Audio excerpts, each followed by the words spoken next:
তুমি একটা হোটেলে আসছো, তুমি বলতেছো তুমি এটা চিনোই নেই, এটা কি হয়? তো এর জন্যই তোমার সাথে রাব বিহেভটা করা, ঠিক আছে? নাহলে তোমার সাথে আমি রাব বিহেভ করতাম না।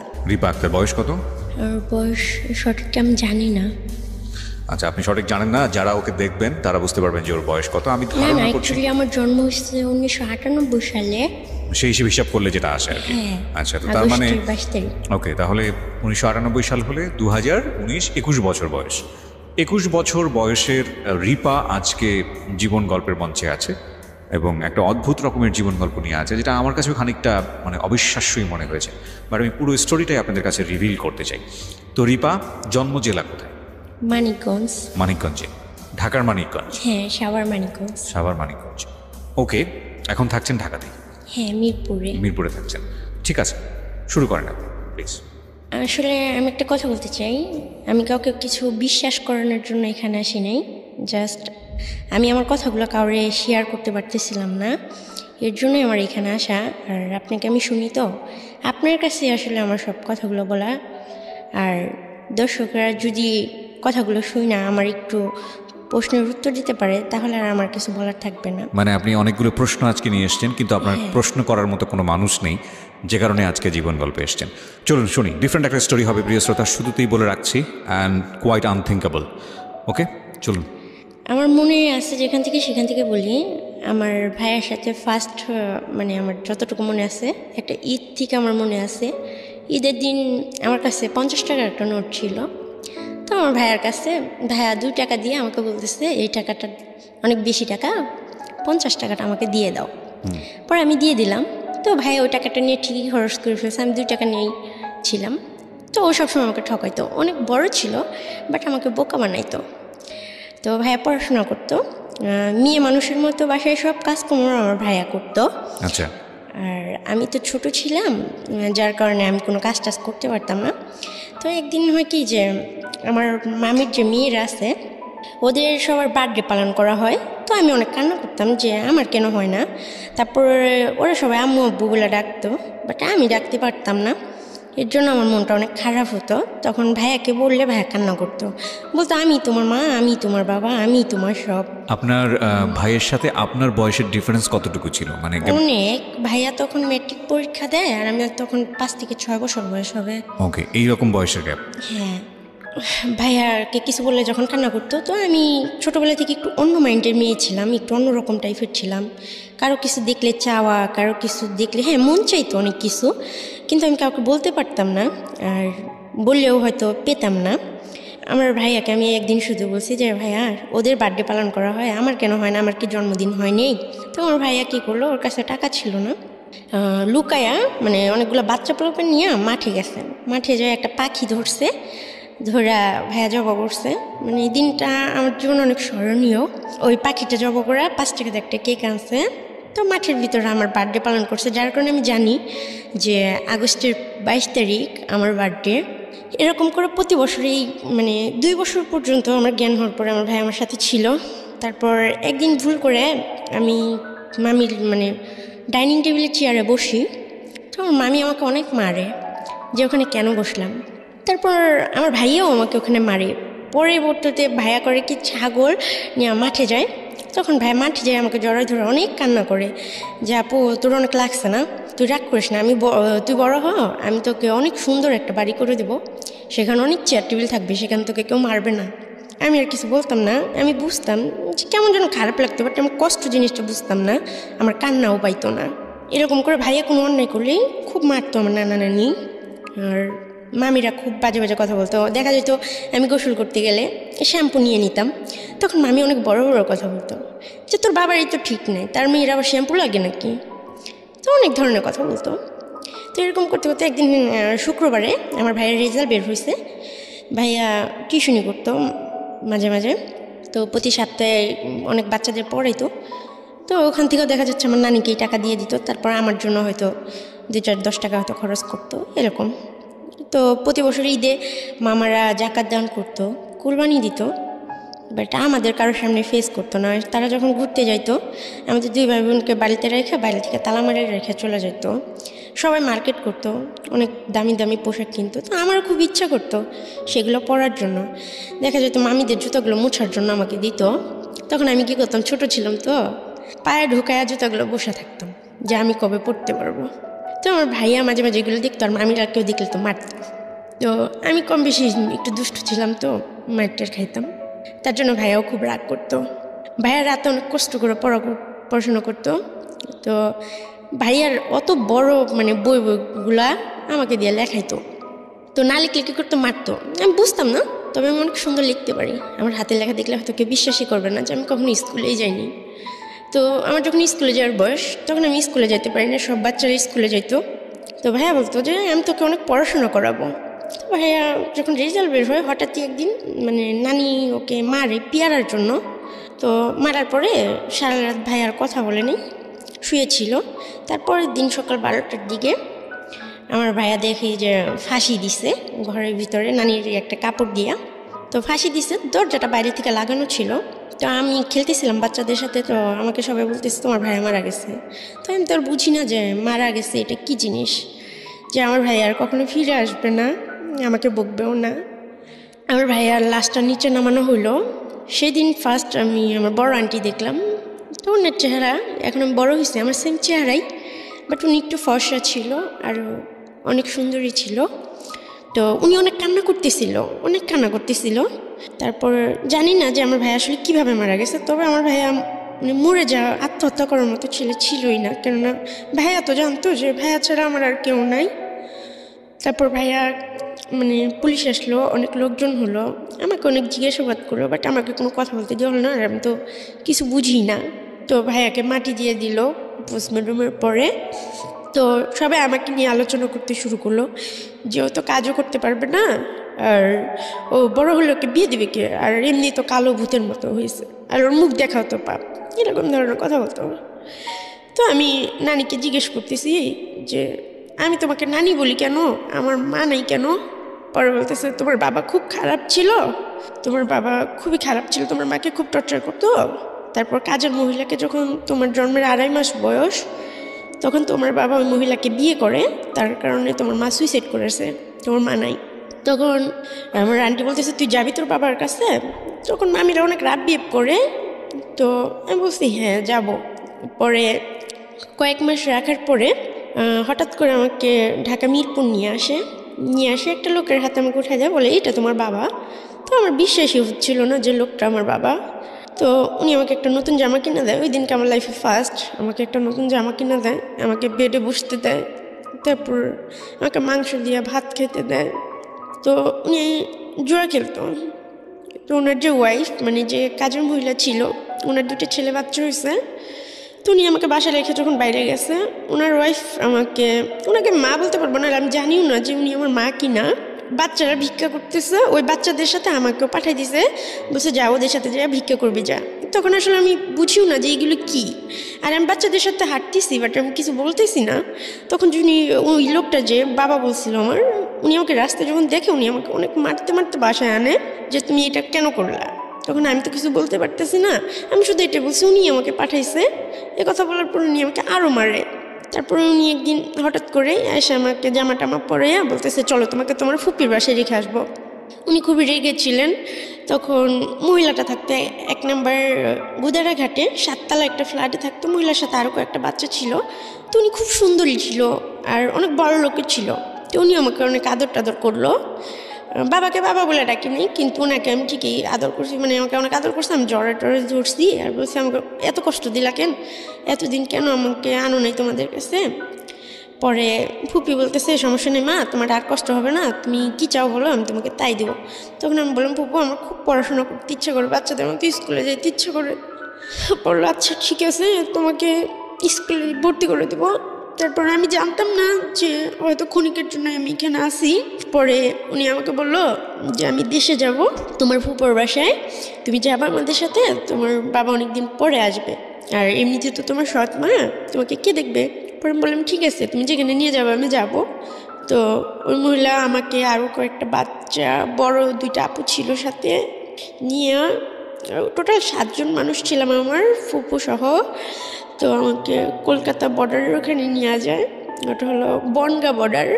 ওখানে নিয়ে যাওয়ার পরে যখন বনগাঁ বর্ডারে নৌকা করে পার হওয়ার পরে পুলিশে ধরার পরে বড় যারা ছিল তারা অনেকে চলে যায়, আমি আরও 2টা মেয়ে ছোট ছোট, ওরা পুলিশের কাছে আমরা দৌড়াও নাই আর ওনাদের সাথে যাইতেও পারি না। আমি ফুপু ফুপু বলে চিৎকার করতেছি, বাট উনি আমাকে নিয়ে যায়নি, উনি চলে গেছে। উনি যাওয়ার সময় বলতেছে, দেখো আমি তোমার ফুপু না, আমাকে মাফ করে দিও মা। My goodness. পরে বলতেছে, তোমার বাবা আমার কাছ থেকে 30,000 টাকা নিছে, আমার কিছু করার নেই, এটা আমার ব্যবসা, আমাকে মাফ করে দিও। আমি মানে অত বুঝি না আর আমি অত কষ্টও পাইনি সেই মুহূর্তে, মানে রাগও হয়নি, কিছুই হয়নি। আমি পুলিশকে বলতেছি আমাকে আমার নানার বাসায় দিয়ে আসেন। বলতেছি ঠিক আছে, তোমাকে দিয়ে আসা হবে, চলো তোমাকে এক জায়গায় থানায় নিয়ে যেতে হবে, থানায় নিয়ে গেলে তারপর তোমার অ্যাড্রেস বলবা, তোমার বাবা মা কে আছে তাকে ফোন করা হবে, তারা এসে তোমাকে পরের দিন নিয়ে যাবে। আজকে তো রাত হয়ে গেছে, আজকে তোমার এখানে থাকতেই হবে। ফার্স্টে আমাকে একটা হসপিটালে নিয়ে যায় আমার বয়েস মেডিকেল করানোর জন্য পুলিশগুলা। তখন আমার বয়েস মেডিকেল করানো হয় খড়গপুর জিআরপি থানা, কলকাতা পশ্চিম মেদিনীপুরের ওখানে। আমাকে বললো তোমার ক্ষুধা লাগছে, কিছু খাবার? আমি বললাম যে হ্যাঁ আমি ভাত খাবো। বলতেছে এটা তো কলকাতা, ভাত পাওয়া যায় না, এখানে অন্য কিছু খাওয়া যায়। তো সেই মুহূর্তে আমাকে খিচুড়ি এনে দিল, আমি খুব আনন্দের সাথে খাইলাম। খাওয়ার পরে হসপিটাল থেকে আমাকে কলকাতা পশ্চিম মেদিনীপুর বিদ্যাসাগর বালিকা ভবন একটা অনাথ আশ্রম আছে, ওখানে সেফ কাস্টোডিও আছে। তো আমাকে অ্যাকচুয়ালি আসামি হিসেবে তারা দেখতেছে, বাট আমি সেই মুহূর্তে বুঝি নাই। তো সেখানে আমাকে নিয়ে যাওয়া হয়, নিয়ে অনেকগুলো বাচ্চাদের মাঝখানে আমাকে রেখে আসা হয়। ওখানে বড় ছোট, পঙ্গু, কারো হাত নাই কারো পা নাই, অনেক ধরনের মানুষ আছে। তো বেশিরভাগ মানুষগুলোই হিন্দিতে কথা বলে, আমি বুঝতাম না। তবে আমি এটা জানতাম যে হিন্দিতে কথা বলে কলকাতায়, কেননা বাসায় টিভি চলতো, আমার মামিরা হিন্দি সিরিয়াল দেখতো, এই জন্য আমি জানি যে এটা কলকাতা। ওখানে প্রথমে আমাকে কেউ সহ্য করতে পারতেছিল না, আর আমাকে পরের দিন সকালবেলা পুলিশ বললো দিয়ে আসবে বাড়িতে, দিয়েও আর আসলো না। তখন আমাকে 1 প্লেট ভাত এনে দিছে শুকনো মরিচ দিয়া, তো আমি ভাত খাইনি। তারপর আমি অনেক চিল্লাচিল্লি করতেছি, অনেক কান্নাকাটি করতেছি, বাট আমার কান্না শোনার মতো কেউ নেই। তখন কয়েকটা মেয়ে আইসা, আরও 2টা বাংলাদেশের মেয়ে ছিল ওখানে, ছোট ছোট, ওরা আমারও ছোট ছিল। তখন আইসা বলতেছে, আপু কান্না করো না, এখানে কান্না করো কোনো লাভ নেই, তোমার কান্না কেউ শুনবে না, আল্লাহ যা ভাগে রাখছে তাই হবে। আর ওখানে সবাই হিন্দু, 200 বাচ্চা ছিল, 200-র মধ্যে আমি একজন হয়ে গেলাম। তার মধ্যে 4টা মানুষ ছিল মুসলিম আর বাকি সবাই ছিল হিন্দু। ওখানে একটু আজানের শব্দ শোনা যাইতো না, মুসলিমদের কথা মানে সব একটু অন্যরকম করতো, এই অসুস্থে মিশবি না, এটা করবি না, ওটা করবি না, খুব খারাপ ব্যবহার করতো। এরকম করতে করতে 1 মাস হয়ে যায়। প্রতিদিন সকালবেলা প্রার্থনা দাঁড় করাতো আমাদের, আমি প্রার্থনা দাঁড়ায় সূরা ফাতিহা পড়তাম। আমি কখনোই ওদের দোয়া পাঠ করতাম না, পুজো করতাম না, নমস্কার করতাম না, আমাকে অনেক মারতো, কিন্তু তারপর আমি আল্লাহরই ডাকতাম। মরে যাওয়ার ইচ্ছা ছিল, কেননা বন্দি একটা জীবন। তারপর সবাই রাপিট করে, ভাইয়াকে দেখতে পেতাম না, ভাইয়ার কথা খুব মনে পড়তো, ডাকলে পাইতাম না। আস্তে আস্তে আমাকে একদিন কি করছে, আমি লুকায়া গেছি মানে মন্দির ঘরটায়, পরে একটা চেয়ার ছিল, একটা সাদা উন্না জোগাড় করছিলাম, করে আমি ফাঁসি দিয়ে ঝুলে গেছিলাম ভিতর থেকে দরজাটা আটকায়া। তখন 10 মিনিটের মতো দরজাটা ভাঙতে লাগছে, আমি ফাঁসিতে ঝুলেছিলাম একদম অনেকটা উপরে। আমার জীবনটা এত নিকৃষ্ট যে একদমই অবিশ্বাস্য যে আমি 10 মিনিটের মতো ফাঁসিতে ঝুলেছিলাম। আমার হাত পা সব অবশ হয়ে গেছিলো, আমার চোখ দিয়ে ব্লিডিং শুরু হয়ে গেছিলো, ব্লাডগুলো জমাট হয়ে গেছিলো। তো সবাই ভাবছিল আমি মারা গেছি, পোস্টমর্টমের জন্য নিয়ে যাওয়া হয়, কিন্তু তখন আমি জীবিত আছি। যখন ওখানে যাওয়ার পরে আমাকে যে মানে লাশ কাটে, সে বলতেছে যে মেয়েটা তো এখনো জীবিত আছে। তো উনি আবার আমাকে হসপিটালে পাঠায়, কিন্তু আমার চোখগুলো দেখে সবাই ভয় পায়, আর সবাই বলে এই রিক্স আমরা নিতে পারবো না, ওকে জেলখানায় দিয়ে দেন। তখন বলতেছে এতটুকু মেয়েকে তো জেলখানায় দেওয়া যাবে না। পরে খ্রিস্টান কিছু মহিলা ছিল সাদা শাড়ি পরে, ওই মহিলাগুলো আমাকে নিয়ে যায়, ওনারা আমাকে খুব আদর করে, পুতুল কিনে দেয়, তারপরে আমার সাথে গল্প করে, আমাকে জিজ্ঞেস করে আমি এটা কেন করলাম। তো তারপর ওনাদেরকে আমি বললাম যে আমি তো বাংলাদেশের মেয়ে, আমি বাংলাদেশে ফিরে যেতে চাই, আর আমি তো ইচ্ছে করে আসিনি, আর পুলিশ তো মানুষকে সাহায্য করে, তাহলে আমাকে কেন শাস্তি দিতেছে, আমাকে কেন একটা ঘরবন্দি করে রাখতেছে, আমি কি অন্যায় করছি, আমি কি খুন করছি, তাহলে আমাকে ফাঁসির অর্ডার দিয়ে দেন, আমি জীবন চাই না। বাচ্চাদের সবাইদের খেলতে দিত, বাট আমি বাংলাদেশের মেয়ে, তাই আমাকে বাইরে ছাড়তো না। যদি আমি পালায়া যাই পালাবো যে সেই চিন্তাধারা বা সেই শক্তি সাহস তখন আমার মধ্যে ছিল না, বা আমি কখনো ভাবতেই পারি না যে আমি পালায় কোথায় যাব, কীভাবে যাব, আমার কাছে তো টাকা নেই। এরকম করতে করতে আরও কয়েক মাস কাটা যায়। অনেক কথা বলে আমার সাথে, রাইতে ঘুমায়, বাথরুমে গেলে আমার সাথে যায়, ওইখানে মেয়েগুলোর সাথে আমার বন্ধুত্ব হয়ে যায়। তখন একটা মেয়ের আমি বলতেছি, ও নেপালি, ওর নাম হচ্ছে শ্রাবণী। আমি বলতেছি আচ্ছা কীভাবে মরা যায় রে বলতো, আমার এই জীবনটা ভালো লাগে না। ও বলতেছে দোস্ত তুই হাতের রক্তটা কেটে দিবি, দেখবি তোর অটোমেটিক মৃত্যু হয়ে যাবে। তো আমি কি করি, আমার ফার্স্ট ব্লেড দিয়ে আমি হাতে কাটি।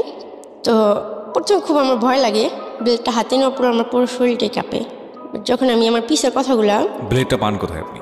ওখানেই ছিল, মানে বড় মেয়েরা ইউজ করতো, বাথরুম থেকে আমি নিয়েছিলাম। আর আমার চিন্তাই ছিল যে আমি কীভাবে আত্মহত্যা করব, কীভাবে আমি নিজের জীবনটাকে শেষ করবো, আমি ভাইয়ের কাছে চলে যাব। কেন এত কষ্ট, মানে আমার আর ভালো লাগে না। ভাইয়াকে দেখতে পেতাম না, তো ভাই আর আসতো না। তখন তো আপনার অনেক অনেক ছোট না, 5-6 বছর বয়স? হ্যাঁ 6 বছর বয়স। 6 বছর, ওকে। আমি রাতের বেলায়, অনেক রাতে, যখন রাত 12টা-1টা বাজে, তো আমি বেডের নিচে ঢুকে ফার্স্ট একটা টান দিছি।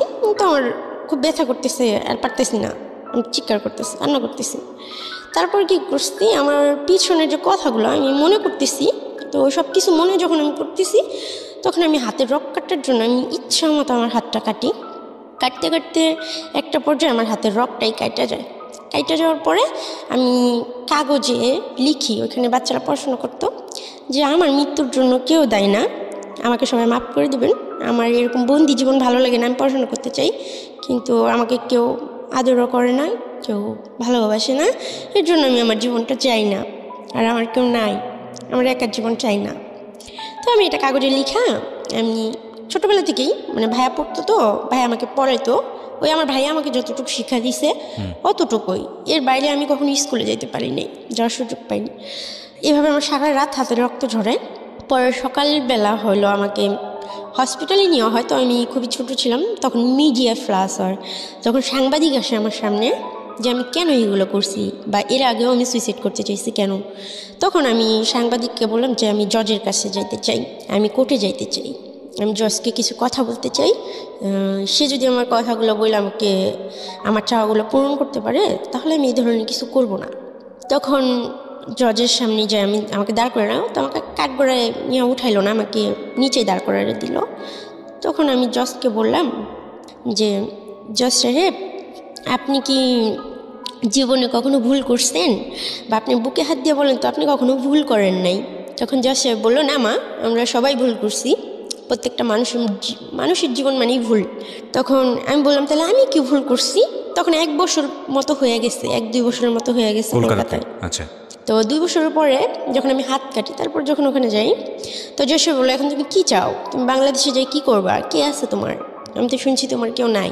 তো আমি বলছি এখানে কে আছে আমার, এখানে তো আমার কেউ নাই, এখানে আমি আজান শুনতে পাই না, এখানে সবাই অন্যরকম, খাবার দাবার সব কিছু আমার অনেক কষ্ট হয়, আর সব বাচ্চারা পড়াশোনা করতে যায়, স্কুলে যায়, ওখানে বড় একটা স্কুল ছিল, মানে আমাদের অনাথ আশ্রম, ওইটা কলকাতায় সবচেয়ে বড় অনাথ আশ্রম। নাম মনে আছে? হ্যাঁ, কলকাতা পশ্চিম মেদিনীপুর বিদ্যাসাগর বালিকা ভবন, আর স্কুলের নাম হচ্ছে বিদ্যাসাগর হাই স্কুল। ওকে। তো ওটা সবাই চিনে, অনেক বড় স্কুল।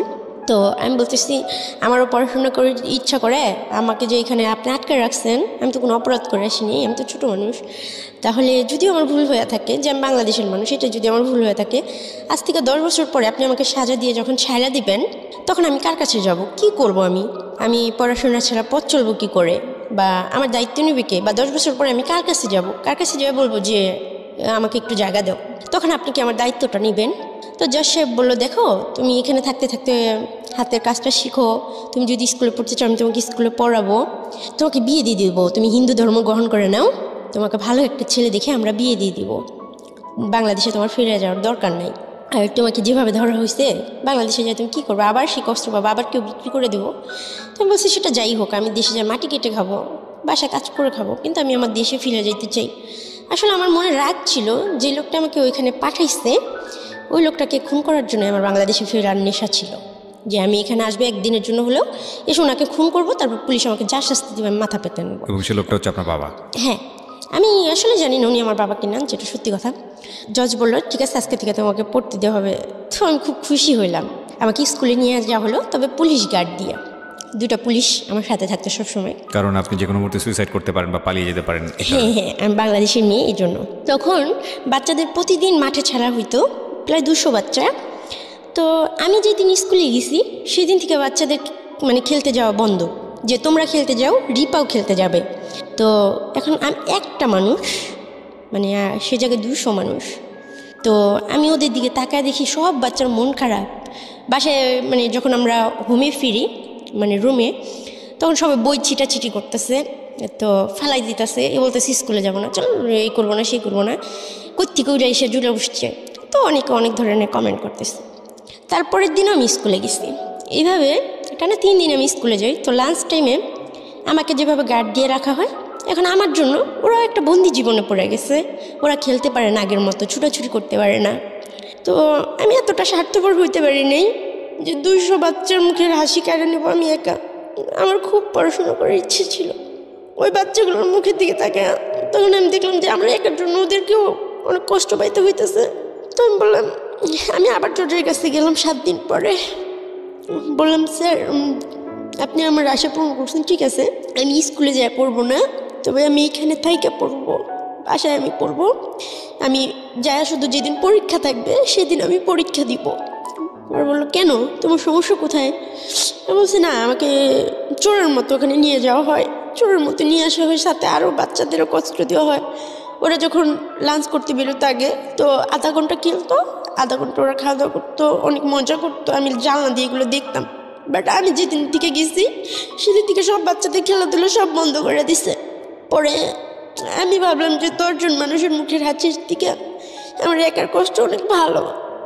তো আমি সবসময় অন্যের দিকে তাকানোর চেষ্টা করেছি যে আমার জন্য কেউ কষ্ট পায় কি না। তো তারপর যেদিন থেকে আমি স্কুল যাওয়া বন্ধ করছি, আবার ওদের খেলতে ছাড়ছে। তো তখন আমার খুব খুশি লাগছে যে যাই হোক, এতগুলো বাচ্চা, ওদেরও তো বাবা মা নাই, অনেকের হাত নাই, অনেকের পা নাই, ওরা হাসতে পারতেছে। ওদের হাসি দেখে নিজের কষ্টটা ভুলে যেতাম আমি, যে আল্লাহ আমাকে অনেক সুস্থ রাখছে, হয়তো এটা আমার কোনো পাপের ফল। তারপর আমি ওখানে সেলাই হাতের কাজ শিখলাম। আস্তে আস্তে পড়ার দিকে আমার মনটা উঠে যায়। আমি অনেক সুন্দর হাতে সেলাই কাজ জানি, অনেক ডিজাইন করতে পারি।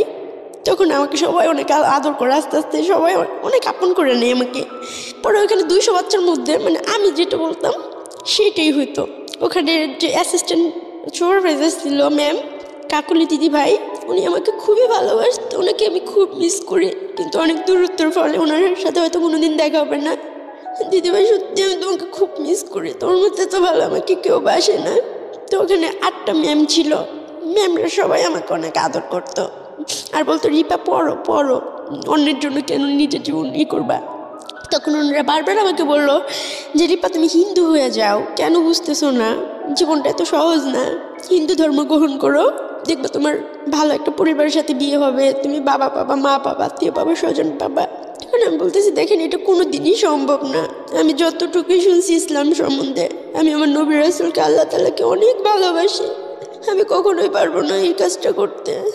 আমি সারা জীবন জেলের অন্ধকারে থাকলেও এটা পারবো না। ওখানে আমি শুধু এইটাই আবদার করি যে আমি আমার দেশে ফিরে যেতে চাই। তখন অনেকগুলো কাউন্সিলর ম্যাডাম আসে, একজন স্যার আসে আমার সাথে কথা বলার জন্য।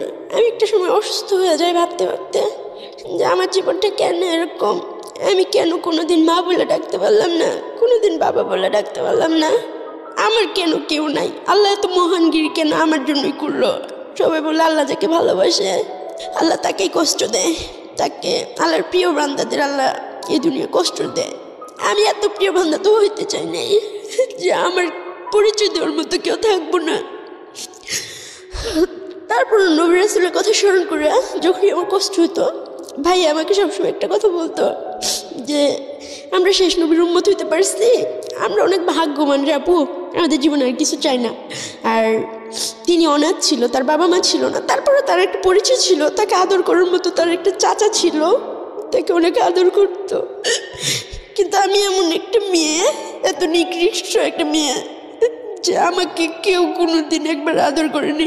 বাইরে মানুষ ঘুরতে যায়, কিন্তু ওইখানে কলকাতায় সবাই পিকনিকে যেত, কিন্তু আমাকে বাসায় বন্দি করে রেখে যেত একটা রুমে। তারপর আমার মামার বাড়িতেও সবাই ঈদে ঘুরতে যেত, আমাকে রান্নাঘরে বন্দি করে রেখে যেত, আমি কোনোদিন বাইরে যেয়ে ঘুরতে পারিনি। আমি কালো দেখে কেউ আমাকে ঘুরতে দিত না, পরিচয় দিত না, কেউ আমার সাথে বন্ধুত্ব করতো না। তারপর আমার কাছে কাউন্সিলর ম্যাডামরা আসে, তো মানসিকভাবে খুবই অসুস্থ হয়ে যায়। অনেক প্রশ্ন আমার মনের ভিতর, তো আমার কারোর সাথে কথা এইভাবে কেউ বলে না, কেউ শুনে না। সময় যায়, দিন যায়, আমার কথা বলার মতো কেউ নাই।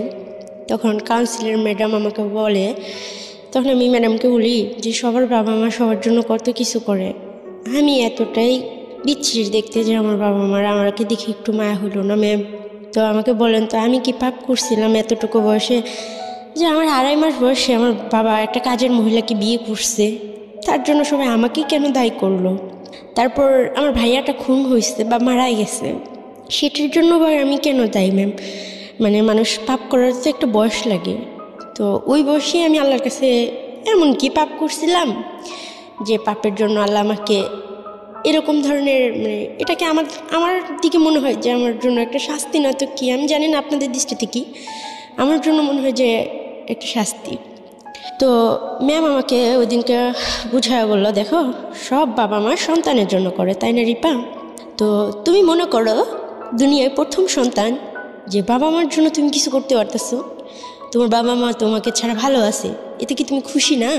কয়টা বাবা মা ছেলে মেয়েদের কাছ থেকে সুখ পায়? সব বাবা মারা ছেলে মেয়েদের জন্য করে, দেয়। তুমি মনে করো তোমার সুখের জন্য তারা তোমাকে অস্বীকার করে, তাদের নতুন লাইফ নিয়ে তারা অনেক সুখে আছে। তুমি মনে করো যে তোমার বাবা মাকে তুমি কিছু দিতে পারছো, তো তাদের উপর রাগ অভিমানটা ছেড়ে দিয়ে তাদেরকে অভিশাপ দিও না। তুমি মনে করো তোমার বাবা মাকে অনেক কিছু দিছো, তুমি যেটা তোমাকে দেওয়ার কথা ছিল, মার যেটা করার উচিত ছিল, সেটা তুমি মনে করো তোমার মা তোমার মেয়ে, সেটা মনে করো তুমি কষ্ট পাও না। যদি আমার মার জন্য আমি এরকম কিছু করার সুযোগ পাইতাম রিপা, আমি কখনো ছাড়তাম না। তো তখন আমার খুব ভালো লাগছে ম্যাডামের কথা শুনে, এতদিন পরে যে আমার মনে একটা রাগ ছিল, ঘৃণা ছিল। তখন আমি বলছি, হ্যাঁ শুধু পেতেই হবে তার তো কোনো মানে নাই, কারোর জন্য কিছু করতে পারলে। কিন্তু আপনি তো একটা জিনিস জানেন রিপা, যে আপনার মা ততদিনে মারা গেছেন, আপনাকে তো তাই বলা হয়েছে। হ্যাঁ হ্যাঁ হ্যাঁ। তো যে মা মারা গেছে তার প্রতি এত অভিযোগ আপনার কেন ছিল? উনি তো মারাই গেছেন। না, উনি তো সুইসাইড করছিল, এটা আমি জানতাম। সুইসাইড করেছিল? হ্যাঁ। কি কারণে সুইসাইড করেছিল? বাবা ওই যে কাজের মহিলাকে বিয়ে করছিল। আচ্ছা, এই কারণে সে সুইসাইড করে? আপনাদেরকে রেখে, আপনার দুজনকে রেখে? ওকে। এটা ম্যাডাম আর কি আমাকে বোঝাচ্ছে যে বাবা মা এরকম দিতে পারে বা এরকম দেয়। তুমি মনে করো যে তুমি সন্তান হয়ে বাবা মাকে কিছু দিছ, বা তোমার বাবা তোমার সাথে যেটা করছে একদমই ঠিক করে নাই, তারপরে তোমার সন্তান হিসেবে তাকে ক্ষমার দৃষ্টিতে দেখা উচিত। আজকে এই অনুষ্ঠানটা শেষ পর্যন্ত মায়েরা শুনবেন, এবং যেসব মেয়ে বা যেসব ছেলে জীবনে সুইসাইড করা, ছেলেদের বিষয়টা আসলে এখানে ও কীভাবে আসবে আমি জানি না, তবে যেসব মারা সুইসাইড করার মতো জায়গায় চলে যান সন্তান রাখার পরে, তাদের আজকের এই এপিসোডটা শোনা উচিত। এতক্ষণ পর্যন্ত এফোর ওপর হয়ে গিয়েছে অনেকেরই, ইভেন আমি বহুবার চোখের জল মুছেছি আমার। আমি শেষ পর্যন্ত সবাইকে বলবো যে ধৈর্য ধরে আজকের এই জীবন গল্পটা আপনারা শুনবেন আশা করি। রিপা বলুন প্লিজ। তারপর আমি খুশি হই ম্যাডামের কথা শুনে। এতদিন পরে আমার মনে একটু হালকা লাগে যে ঠিক আছে ফাইন, এতদিন একটা রাগ ছিল যে বাবাকে অনেক কিছু করব, উনি যদি আমার বাবা হয়ে থাকে ওনাকে আমি মেরে ফেলবো। আমি যেভাবে হোক বাংলাদেশে এসে, আমি তো ওনার বাসা চিনি, ওনার জায়গা চিনি, ওনাকে এসে আমি যেভাবে হোক খুন করে ফেলবো, তারপর আমার যাওয়া হবে। তো এরকম করতে করতে অনেকগুলো বছর কাটা যায়, আমার আর পড়াশোনা হয় না। মাঝে মাঝে আমি বইগুলো পড়তাম, এরকম পড়তে পড়তে ক্লাস 5-এর বই পর্যন্ত আমি বাসায় ওই হোমে আইনা পড়তাম। তো ম্যাডামরা আমাকে পড়াইতো, তো আমার পড়ার দিকে মন ছিল না একটা সময়, যে সবাই স্কুলে যেয়ে পড়ে আমি যাইতে পারি না, বা এরকমভাবে আর আসলে হয় না, সবাই মজা করে, বা আমি সেই জিনিসটা পাই না। পরে আমি হাতে সেলাই কাজটা শিখে আমি শাড়ি এমব্রয়ডারি করে দিই, অনেক ধরনের সেলাই কাজ করি আমি। তো আমাকে দিয়ে ম্যামরা সেলাই কাজ টাজ করে, পরে ম্যাডামরা বাসা থেকে খাবার আনে, আমাকে ভালো ভালো খাবার খাওয়াইতো। আর সবাই আমাকে এটাই বুঝাইতো, রিপা হিন্দু ধর্ম গ্রহণ করো না, তোমাকে বিয়ে দিয়ে দিব, তোমার আর কোনো কষ্ট থাকবে না।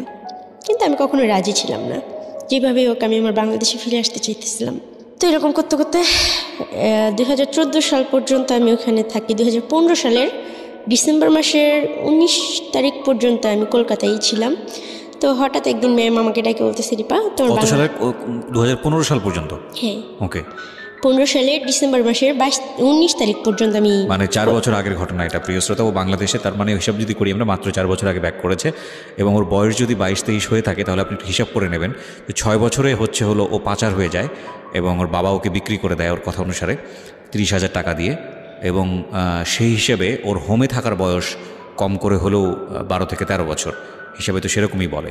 হ্যাঁ, এবং এই 12 থেকে 13 বছর হচ্ছে ওর হোম জীবনের গল্প, এটা সবচেয়ে ইম্পর্টেন্ট গল্প। হ্যাঁ বলেন। তারপর ওখান থেকে আমাকে বলা হয় যে রিপা, তোমাকে বাংলাদেশে যাওয়ার অর্ডার আসছে, আমার সাথে আরও 4টা মেয়ে আসতে পারে বাংলাদেশে। কিভাবে এটা হঠাৎ করে আপনি এটা পেলেন? মানে ওই যে আমি যে বারবার সুইসাইড করতে চাইতাম, আর মানে মিডিয়া, আপনি বেশ কয়েকবার ট্রাই করছেন সুইসাইড করার জন্য? 2বার ট্রাই করছি। একবার আমি ফাঁসি দিছি, একবার আমার হাতে রক কেটে ফেলছি। ওই যে দুটো গল্প বললেন ওটাই? তারপর আমি না খেয়ে থাকতাম, মাঝে মাঝে অনেক জিদ করতাম যে আমাকে সবাই মারো, আমাকে মেরে ফেলো, অনেক ঝগড়াঝাটি করতাম। তো সবাই একটা পর্যায়ে আমাকে অনেক ভালোবাসা দিয়ে মানে ভরায় রাখতো। আর যখন আমি প্রথম যাই তখন সবাই খুব দূর করতো, এই শহরে এখানে আসবা না, এখানে আসা নিষেধ, এটা ম্যাডামের রুম আসবা না, এই সেই টিভি রুমে আসবে না, এই ওই মুসলিম, ওর সাথে কথা বলিস না, এরকম ধরনের কথা বলতো। তো যখন আমি হাতে কাজ শিখি, তারপরে আমি সবার সাথে গল্প করি, সবার সাথে কথা বলি, সবাই আমাকে অনেক আদর করে নিজের সন্তানের মতো। 8 জন স্টাফ ছিল, 8 জনের মধ্যে 8 জনই আমাকে ভালোবাসত। আর আমি পুতুল নিয়ে খেলতাম, তো দিদি ভাইরা আমাকে পুতুল আয়না দিত, আমাকে একটা ডায়েরি এনে দিছিল। দিদি ভাইয়ের কথা আমি কোনোদিন ভুলবো না, দিদি ভাই আমাকে অনেক আদর করতো। আমার কাকলি দিদি ভাই আর কয়েকটা ফ্রেন্ড ছিল। আমার একটা দিদি ছিল, মানে ওখানে দিদি মানে বড় আপুকে বলা হয়তো। তো সবাই অনেক আদর করতো। পরে আমি বারবার জজের কাছে যাওয়ার চেষ্টা করি, ওখানে মাঝে মাঝে সাংবাদিক আসতো বাচ্চাদের জিজ্ঞাসাবাদ করার জন্য, তাদের খাওয়া দাওয়া কেমন হচ্ছে, তাদের রান্না কেমন হয়, এই সেই অনেক কিছু বলতো। তো আমাদের হোমের রান্না অনেক বাজে হইতো, তো কেউ কিছু বলার সাহস পেতো না, কেননা মারবে, হয়তো হোম থেকে বের করে দিবে। কিন্তু আমার তো মৃত্যুর ভয় ছিল না, যার কারণে আমি সবার উপরে যেয়ে সবসময় তর্ক করতাম। একদিনকে সাংবাদিকদের আমি বলতেছি যে আপনারা আমাদের সাথে বসে এক বেলা যদি ভাত খান তাহলে আমাদের আর কিছু বলার থাকবে না। তখন বললো, কেন এই কথা কেন বললা? আমি কই, হ্যাঁ এখানে খুবই ভালো খাবার দেওয়া হয় তো সেই জন্য। তখন ওনারা রাজি হলো। তো খাবারগুলো যখন আমি বলছি হঠাৎ করে মানে এটা হবে, আপনারা বলে কই আসবেন, ভালো করে রান্না হবে বা খারাপ করে রান্না হবে আপনাদের জন্য, এটা তো হবে না, আমাদের সাথে বসে খেতে হবে। তো আমার কথাটা ওখানে স্মরণীয় হয়ে গেছে, পুরো কলকাতার মানুষই বোধহয় আমার নামটা চেনা হয়ে গেছে যে রিপা নামের কোনো একটা মেয়ে এই অনাথ আশ্রমে ছিল। ওই মিডিয়ার লোকজন আসে আমাদের খাবারগুলো দেখে, তারা কেউ খাইতে পারে না। তারপরে ওখানে ক্যামেরা লাগানোর ব্যবস্থা হয় ভিতরে, হল রুমে, ডাইনিং রুমে। তারপর রান্নার জন্য ওখানে বাচ্চারা রান্না করতাম আমরা সবাই মিলে, 200 মেয়ের রান্না, 7 জন করে রান্না করতাম, ফ্লোর মুছতাম, তারপরে অনেক কিছু করতাম। তো তারপর বা হয়তো অনেক কিছু মেপে টেপে দেওয়া হতো বা খাবার টাবার অনেক বাজে হতো। পরে ওই ক্যামেরা লাগানোর ব্যবস্থা হলো, রান্নার জন্য কুক দেওয়া হলো। সেটা কিন্তু আমি বলবো না আমার জন্য, বাট আমি চেষ্টা করছি, কেননা আমার মায়ের খাওয়ারও ভয় ছিল না, মৃত্যুরও ভয় ছিল না, বা আমাকে বের করে দেবে, আমি তো চাই আমাকে বের করে দেবে, যার কারণে এই কথাগুলো বলার সাহস আমি পাইতাম। তারপর আস্তে আস্তে আমাদের ওখানে সব কিছু ভালো পরিবেশ হয়ে যায়, আর আমার সাথেও সবার সাথে ভালো একটা বন্ডিং হয়ে যায়। আর বাচ্চারাও আস্তে আস্তে আমাকে অনেক ভালোবাসতে শুরু করে। একটা সময় ওরা আমাকে ভালোবাসতো না, তো মিশতো না কেউ আমার সাথে। তারপরে বাইরে খেলতে যাওয়ার বিষয়টা, বাইরে ঘুরতে যাওয়ার বিষয়টা, সব কিছু আমি মিডিয়ার সামনে সবসময় ফেস করতাম, যেটা ইচ্ছা করতো। টিভি দেখতে দিতেও 1 ঘন্টা প্রতি সপ্তাহে একদিন। তখন আমি যখন লোকজন আসতো বাইরে থেকে, তো আমি সবসময় আগে কথা বলতাম যে এরকম জেলখানার মতো জীবন আমাদের কেন দেওয়া হয়েছে, আমরা কি আসামি, আমরা কি খুন করে আসছি, সে বলতাম। তো বলতো যে কি সমস্যা, আমাকে বারবার মানে কয়েকবার না হলেও 8-10 বার কোর্টে নিয়ে যাওয়া হয়েছে আমার ইচ্ছাগুলো শোনার জন্য, বা আমি সুইসাইড করতে চাই। ওখানে বাচ্চাদের অনেক মূল্যায়ন করা হয়, একটা বাচ্চা যদি মারা যায় তাহলে কর্তৃপক্ষ দায়ী। তারপরে আর ওই হোমটা সত্যি যারা জানেন, যারা শুনছেন, তারা বুঝতে পারবেন যে ওই হোমটা আসলে কীরকম। আর বিদ্যাসাগরের নাম করাই আমাদেরকে টিভি দেখে প্রতিদিনই দেখতে দেওয়া হলো, খাবার দাবার ভালো ব্যবস্থা হলো। এরকম করতে করতে দেখতেছে যে ম্যামরা দেখতেছে যে রিপা যা শুরু করছে, মানে পুরো হোমটাকে আমি চেঞ্জ করে দিয়েছিলাম। সেটা শুধু আমার মৃত্যুর ভয় ছিল না, মায়ের খাওয়ার ভয় ছিল না, সেই জন্য আমি পারছিলাম। তো আমার জন্য একটা সময় বাচ্চারা অনেক স্বাধীনতা পাইছে, ওরা নাচের প্রোগ্রাম করতে সে করতো, কিন্তু আমি যাইতে পারতাম না ওদের সাথে। তারপর ওরা খুশি হয় যখন ফিরে আসতো, সবাই আমার জন্য অনেক গিফট নিয়ে আসতো, আমাকে সবাই খুব ভালোবাসতো, দিদি ভাইরাও খুব ভালোবাসতো। তারপর আস্তে আস্তে হোমের পরিবেশটা চেঞ্জ হয়। আর আমার এসব জন্য থাকতে থাকতে হঠাৎ হঠাৎ আমার মন মেজাজ খারাপ হয়ে যেত। যতই ভালো থাকি না কেন, যতই টিভি দেখি না কেন, যাই করি না কেন, আমার বাংলাদেশে আসার জন্য খুব মন খারাপ হতো, মন চাইতো যে আমি মরে যাই। আমি আবারও ট্রাই করছি যে আমি খাওয়া দাওয়া ছেড়ে দিচ্ছি, যে আমি যেভাবে হোক আমি বাংলাদেশে যাব। আর 2014 সালে যদি আমি বাংলাদেশে না যেতে পারি, আমি যেভাবেই হোক মারা যাব। ছাদে ওঠার মতো কোনো চান্স ছিল না, ওটা ছিল 3 তলা, যে আমি ছাদে থেকে লাভ দেবো, আমার এরকম চিন্তা ছিল। বাট কীভাবে মরা যায়, আমি কীভাবে মরবো, তো অনেক নিজে অনেক কষ্ট দিতাম। তো এরকম করতে করতে নতুন ম্যাম আসলো, সে বললো যে না, ওকে 18 হয়ে গেছে, 18 হলে ওকে জেলে পাঠিয়ে দেওয়া হবে, ও অনেক মানসিকভাবে মানে সুস্থ না। তখন আমি বললাম ঠিক আছে, আমাকে জেলে দিয়ে দেন, এমনভাবে একটা মামলা দিয়ে দেন যাতে আমাকে ফাঁসির অর্ডার দিয়ে দেয়, কারণ আমি চাই না এই পৃথিবীতে আর থাকতে, এত সুন্দর আল্লাহর দুনিয়া আমি থাকতে আর চাই না। তখন ম্যাম বলতেছে জেলখানা খুবই খারাপ, সেখানে তোমার সাথে কী করা হবে তুমি কি জানো? জানো না। সেখানে কয়েদিরা তোমার সাথে শারীরিক সম্পর্ক করবে, এই করবে সেই করবে, মারবে, অনেক কষ্ট দিবে, এটা তো ভালো জায়গা, ভালো লাগে না তোমার, তাই না? আর না হলে তোমাকে বৃদ্ধাশ্রমে পাঠিয়ে দেওয়া হবে, এরকম ধরনের কথা আমাকে বলে, যে তোমার বয়স 18 হয়ে গেছে, এখানে তো আর রাখা যাবে না, তোমাকে বৃদ্ধাশ্রমে পাঠিয়ে দেওয়া হবে। আমি বলতেছি এই সমস্যা নেই, আমি যদি বাংলাদেশে এই হোম থেকে না যেতে পারি, আমার লাস্টটাই যাবে, সেটা যেভাবেই হোক। পরে আমাকে হঠাৎই ওই ম্যাম ডাকলো সকালবেলা, আমার সাথে আরও 4টা যে মেয়ে ছিল, সবারই বাংলাদেশের সরকারের সাথে একটা ডিমান্ড হয়। আর আমি আমার নানার বাড়ির যে অ্যাড্রেসটা, সেটা আমি ফুললি একটা কাগজে লিখে দিই।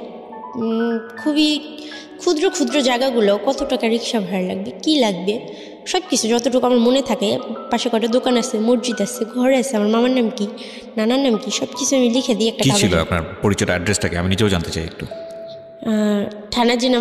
থানা জেলা মানিকগঞ্জ, পোস্ট গড়পাড়া, গ্রাম বাঙ্গালা।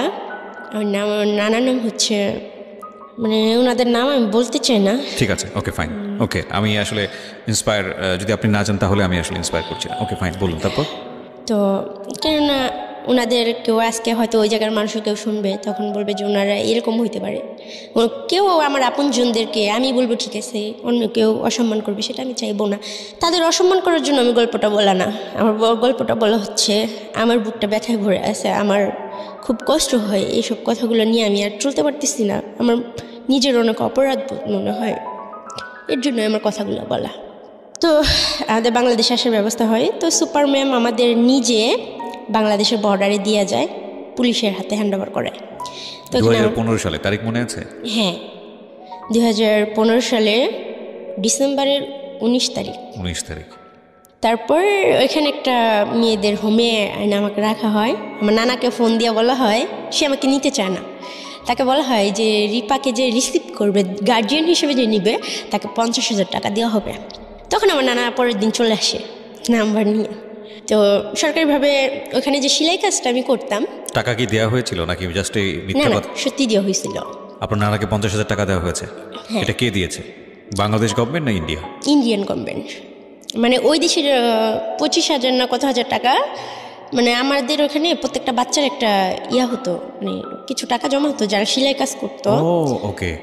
তাছাড়াও মানে বাচ্চাদের জন্য একটা ভবিষ্যৎ চিন্তা করে, যখন একটা বাচ্চা বের হয় 18 বছর পূর্ণ হওয়ার পরে, তখন ওই অ্যামাউন্টটা তাকে দিয়ে দেওয়া হয়, ওই টাকাটা দিয়ে দেওয়া হয়। তো আর আমাকে তো সবাই করতো, আর আমি অনেক কাজ করতাম, অনেক সেলাই কাজ করতাম। কি ধরনের সেলাই কাজ পারেন আপনি? আমি হাতের এমব্রয়ডারি সেলাই কাজ পারি, যেগুলো সত্যি খুব সুন্দর। আমার নিজেরই মনে হয় যে আমি যে ভালো একটা কাজ করতে পারি, আমি মেশিন চালাইতে পারি। তো আমি যে একটা চাদর, অনেক বড় বিছনা চাদর এমব্রয়ডারি করে দিচ্ছি একটা ম্যামকে, তারপরে একটা শাড়ি, পাঞ্জাবি, রুমাল, অনেক আইটেমের। ওকে, ঠিক আছে। তো আপনার নানা আপনাকে রিসিভ করতে যায়? হ্যাঁ, একটা ছেলেকে, এলাকার একটা ছেলেকে নিয়ে আসলো রিসিভ করতে। তো আমি খুব খুশি ছিলাম। আমাকে যখন আমার ওই যে বাবা যে লোকটা, ওনাকে পুলিশ নিয়ে আসে, তো আমাকে বলে রিপা মামলা করে দাও ওনার নামে। ওই দিনই পুলিশ নিয়ে আসে? না, তারপরের দিন। আচ্ছা। বলে ওনার নামে মামলা করে দাও। তো ওনার সাথে ওনার মা আসে, আমার দাদি হয়ে সম্পর্কে যতটুকু, ওই মুহূর্ত পর্যন্ত আর কি। তো উনি আমার সাথে খুব চিল্লাচিল্লি করতেছে, তুমি একটা ডাইনি নিয়ে, আমার মানে বংশ পরিচয় আছে, তোমার জন্য আমার ছেলেকে শেষ পর্যন্ত থানায় আসতে হলো। আমার ছেলে এরকম কাজ করতেই পারে না, আমার ছেলে তোমাকে চিনেই না। ঠিক আছে, পরে আমি বলতেছি, আমি কান্না করে দিছি যে আপনার এই বয়স আইসা আপনার ছেলের জন্য আপনার কত মায়া, সে এখানে আসছে, আপনি মানে 2-10 মিনিট হয়েছে আসছে, তাকে নিয়ে আসছে, আপনার খারাপ লাগতেছে, অসম্মান মনে হইতেছে, কত কিছু। আপনার এই ভালোবাসাটা আমার খুব ভালো লাগতেছে, কিন্তু আমি খুব দুর্ভাগ্য একটা মেয়ে যে এই খারাপ লাগাটা আমার মার মধ্যে হইল না, আমার বাবার মধ্যে হইল না। সে যদি আপনার গর্ভের ছেলে হয়, আমার জন্মদাতা পিতা, তাহলে তার থেকে আপনার থেকে আমার অধিকারটা বেশি। সে আমার সাথে যেটা করলো সেটা কি সে ঠিক করছে? লোকটা কান্না করতেছিল। তখন পুলিশ সবাই নানাও বললো যে মামলা করে দাও। তখন ওই যে কাউন্সিলর ম্যাডামের কথাটা মনে পড়লো। আর তাছাড়া ওই মুহূর্তে আমি এটি চিন্তা করছি যে আমার বাবা আমার সাথে এটা করছে, আর উনি আমার বাবা কিনা সেটা তো আমি জানি না। ওনাকে কোনদিন আমি বাবা বলে ডাকিও না, সুযোগও পাইনি। যে 10টা বাচ্চা আমাকে মিডিয়ার সামনে নিতে চায়, যে সাংবাদিকদের সামনে একটা, মানে আমরা যে 4 জন আসছি 4 জনকে নিয়েই একটা বোর্ড মিটিং ডাকার জন্য করা হয়, যে এখানে এই আজকে যে লাইফে আসছি আমি, তো এরকম একটা লাইফের আয়োজন করা হয়। বাট সেখানে আমি ওনার নামে মামলাও করি না, আর ওনাকে সসম্মানে আমি ছেড়ে দিই। ওনাকে আমি কিছু বললাম, শুধু এতটুকু বলি, এর থেকে যদি আপনি আমাকে কিডনি 2টা বিক্রি করে দিতেন তাহলে হয়তো আমি কষ্ট পেতাম না, বা আপনি আমাকে বলতে পারতেন যে মা আমি তোমাকে বিক্রি করে দিতেছি, তো আমি স্বেচ্ছায় চলে যেতাম। পরে ম্যাডাম আমাকে বললো যে লিপা এরকম করো না, ওনাকে শাস্তি দেওয়ার দরকার, তোমার প্রাপ্যটা তোমার বুঝে নেওয়া উচিত। উনি তো এমন লোক না যে তোমাকে তোমার প্রাপ্যটা ফিরাই দিবে। এই যে তোমার এতগুলো বছর নষ্ট হয়ে গেছে, এগুলো কি উনি ফিরাই দিবে? পরে আমি বললাম যাই হোক সেটা আল্লাহ দেখবে। আল্লাহকে তারপর বলি যে উনি যদি আমার বাবা হয়ে থাকেন, ওনাকে যেন ক্ষমার দৃষ্টিতে দেখেন। আমি তো ওনাকে কখনোই বাবা হিসেবে স্বীকার করতে পারবো না। মানে ওই রাগটা আমার তখন আর ছিল না, এত বছর পরে ফিরার পরে। তারপর উনি চলে গেল, আমাকে পুলিশ টাকাগুলো দিল। তো আমি এতগুলো টাকা, জীবনে টাকা ধরিনি হাত দিয়া, হাতে পায়ে আমার হাত পা কাঁপা শুরু হয়ে গেছে। সাথে সাথে আমি আমার নানাকে জড়াই ধরলাম, বাট নানা আমাকে জড়াই ধরলো না। তো আমি নানার হাতে দিলাম টাকাগুলো। দেওয়ার পরে আমাকে বাসায় নিয়ে গেলাম, খুব খুশি ছিলাম। বাসায় নিয়ে যাওয়ার পর ম্যাডাম আমাকে ডাকলো যে লিপা আসো, তোমাকে লাইভে করবো। আমি চাই যে এই ভুলটার জন্য কেউ না করে। বাট ওই মুহূর্তে আমার মনে হচ্ছিল না আমি মিডিয়ার সামনে ফেস হবো না, আমি জব করবো, আমি নিজের পারে নিজে এস্টাবলিশ হবো। আমি চাই না আমাকে সবাই এইভাবে চিনুক জানুক, তো আমার কাছে ভালো লাগে নাই। তাছাড়া আমার মনে হয়েছে যে যদি 10টা বাচ্চা শুনে যে একটা 6 বছরের বাচ্চাকে বাবা জুয়ার টেবিলে বিক্রি করে দিতে পারে, তাদের বাবারা যদি নেশা করে, তখন ওই বাচ্চাদের ভিতরে একটা আতঙ্ক হবে যে আমার বাবা তো এরকম করতে পারে।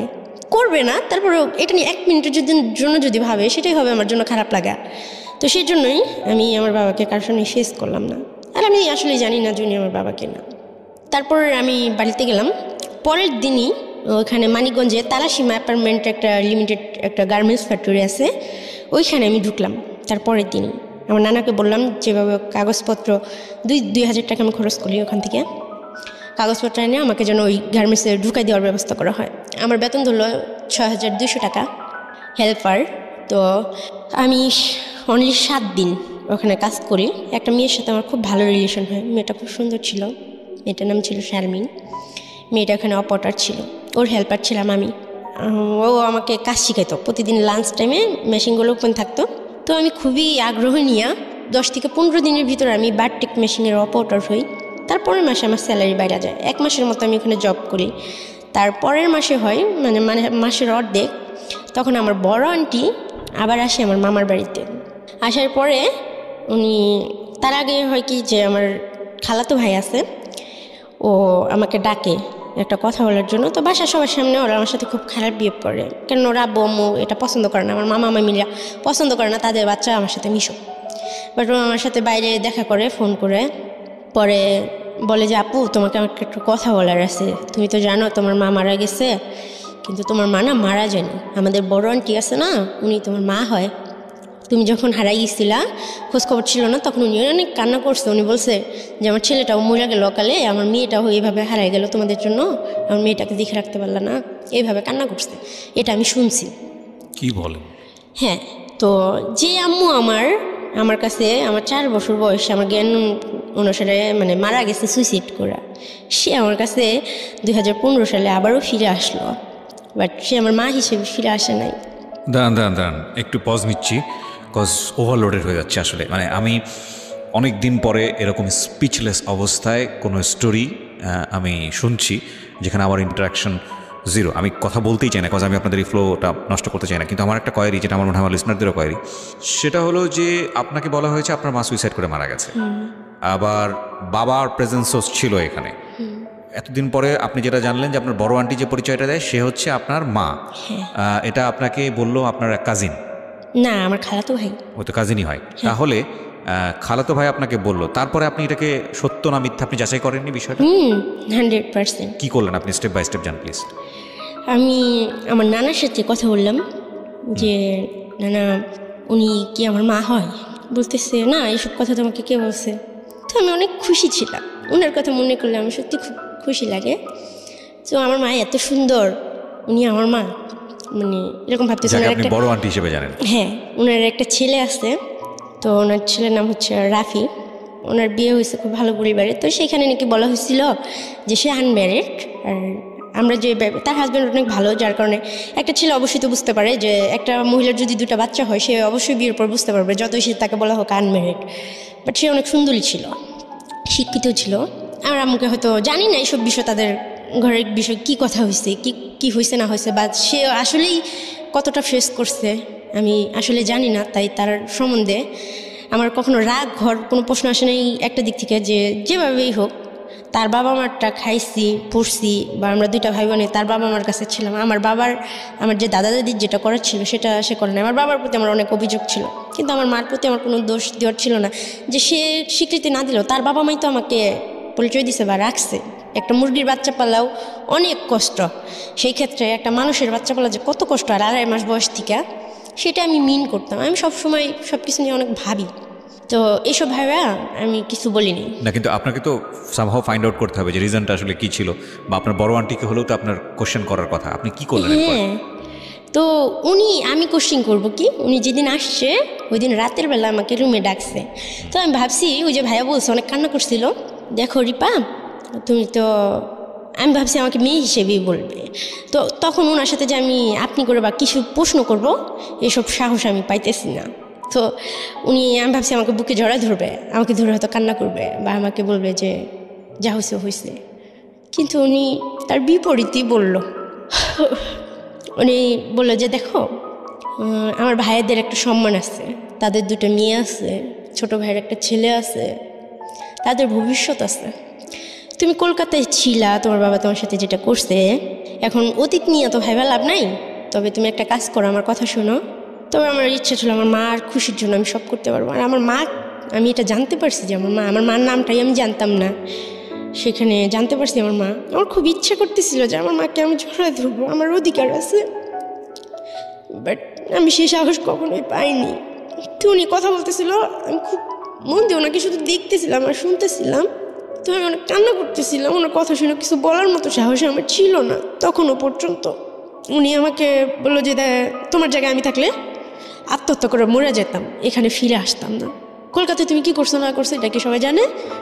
সবাই জানে যে তুমি বাজে কোনো কিছুই করছো। এখন আমার ভাইয়ের মেয়েদের ভবিষ্যৎ নিয়ে টানাটানি, তুমি কি চাও যে তোমার ভাইকে পাইলে আমাদের ভুল হয়েছে, তোমরা সারাটা জীবন আমাদের কাছ থেকে শুধু নিবাই? তুমি নিজে কিছু করো, তুমি যখন চাকরি করতেছো ঢাকা চলে যাও, ঢাকা চাকরির অভাব নাই, ঢাকা থাকার জায়গার অভাব হবে না।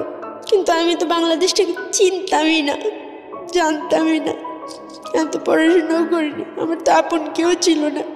তখন আমি তাকে বলছিলাম যে দেখেন আমার তো ঢাকার সম্বন্ধে কোনো আইডিয়া নেই, আমি তো চিনি না, আমি কার কাছে যাব, আপনি একটু বোঝার চেষ্টা করেন। ওখানে আমি টাকা দিয়েই থাকতাম নানার কাছে, প্রতি মাসে আমি 7,000 টাকা স্যালারি পাইতাম, প্রথম মাসের বেতন পাই আমি নানির হাতে দিয়ে দিই, আমি সবার জন্য কেনাকাটা করি। তো টাকা খুব অল্প ছিল, তো আমার খালাতো ভাইয়ের জন্য আমি একটা পাঞ্জাবি কিনি, সবার জন্য অল্প অল্প আমি যা পারি আমার নানির হাতে দিয়ে কিনাই।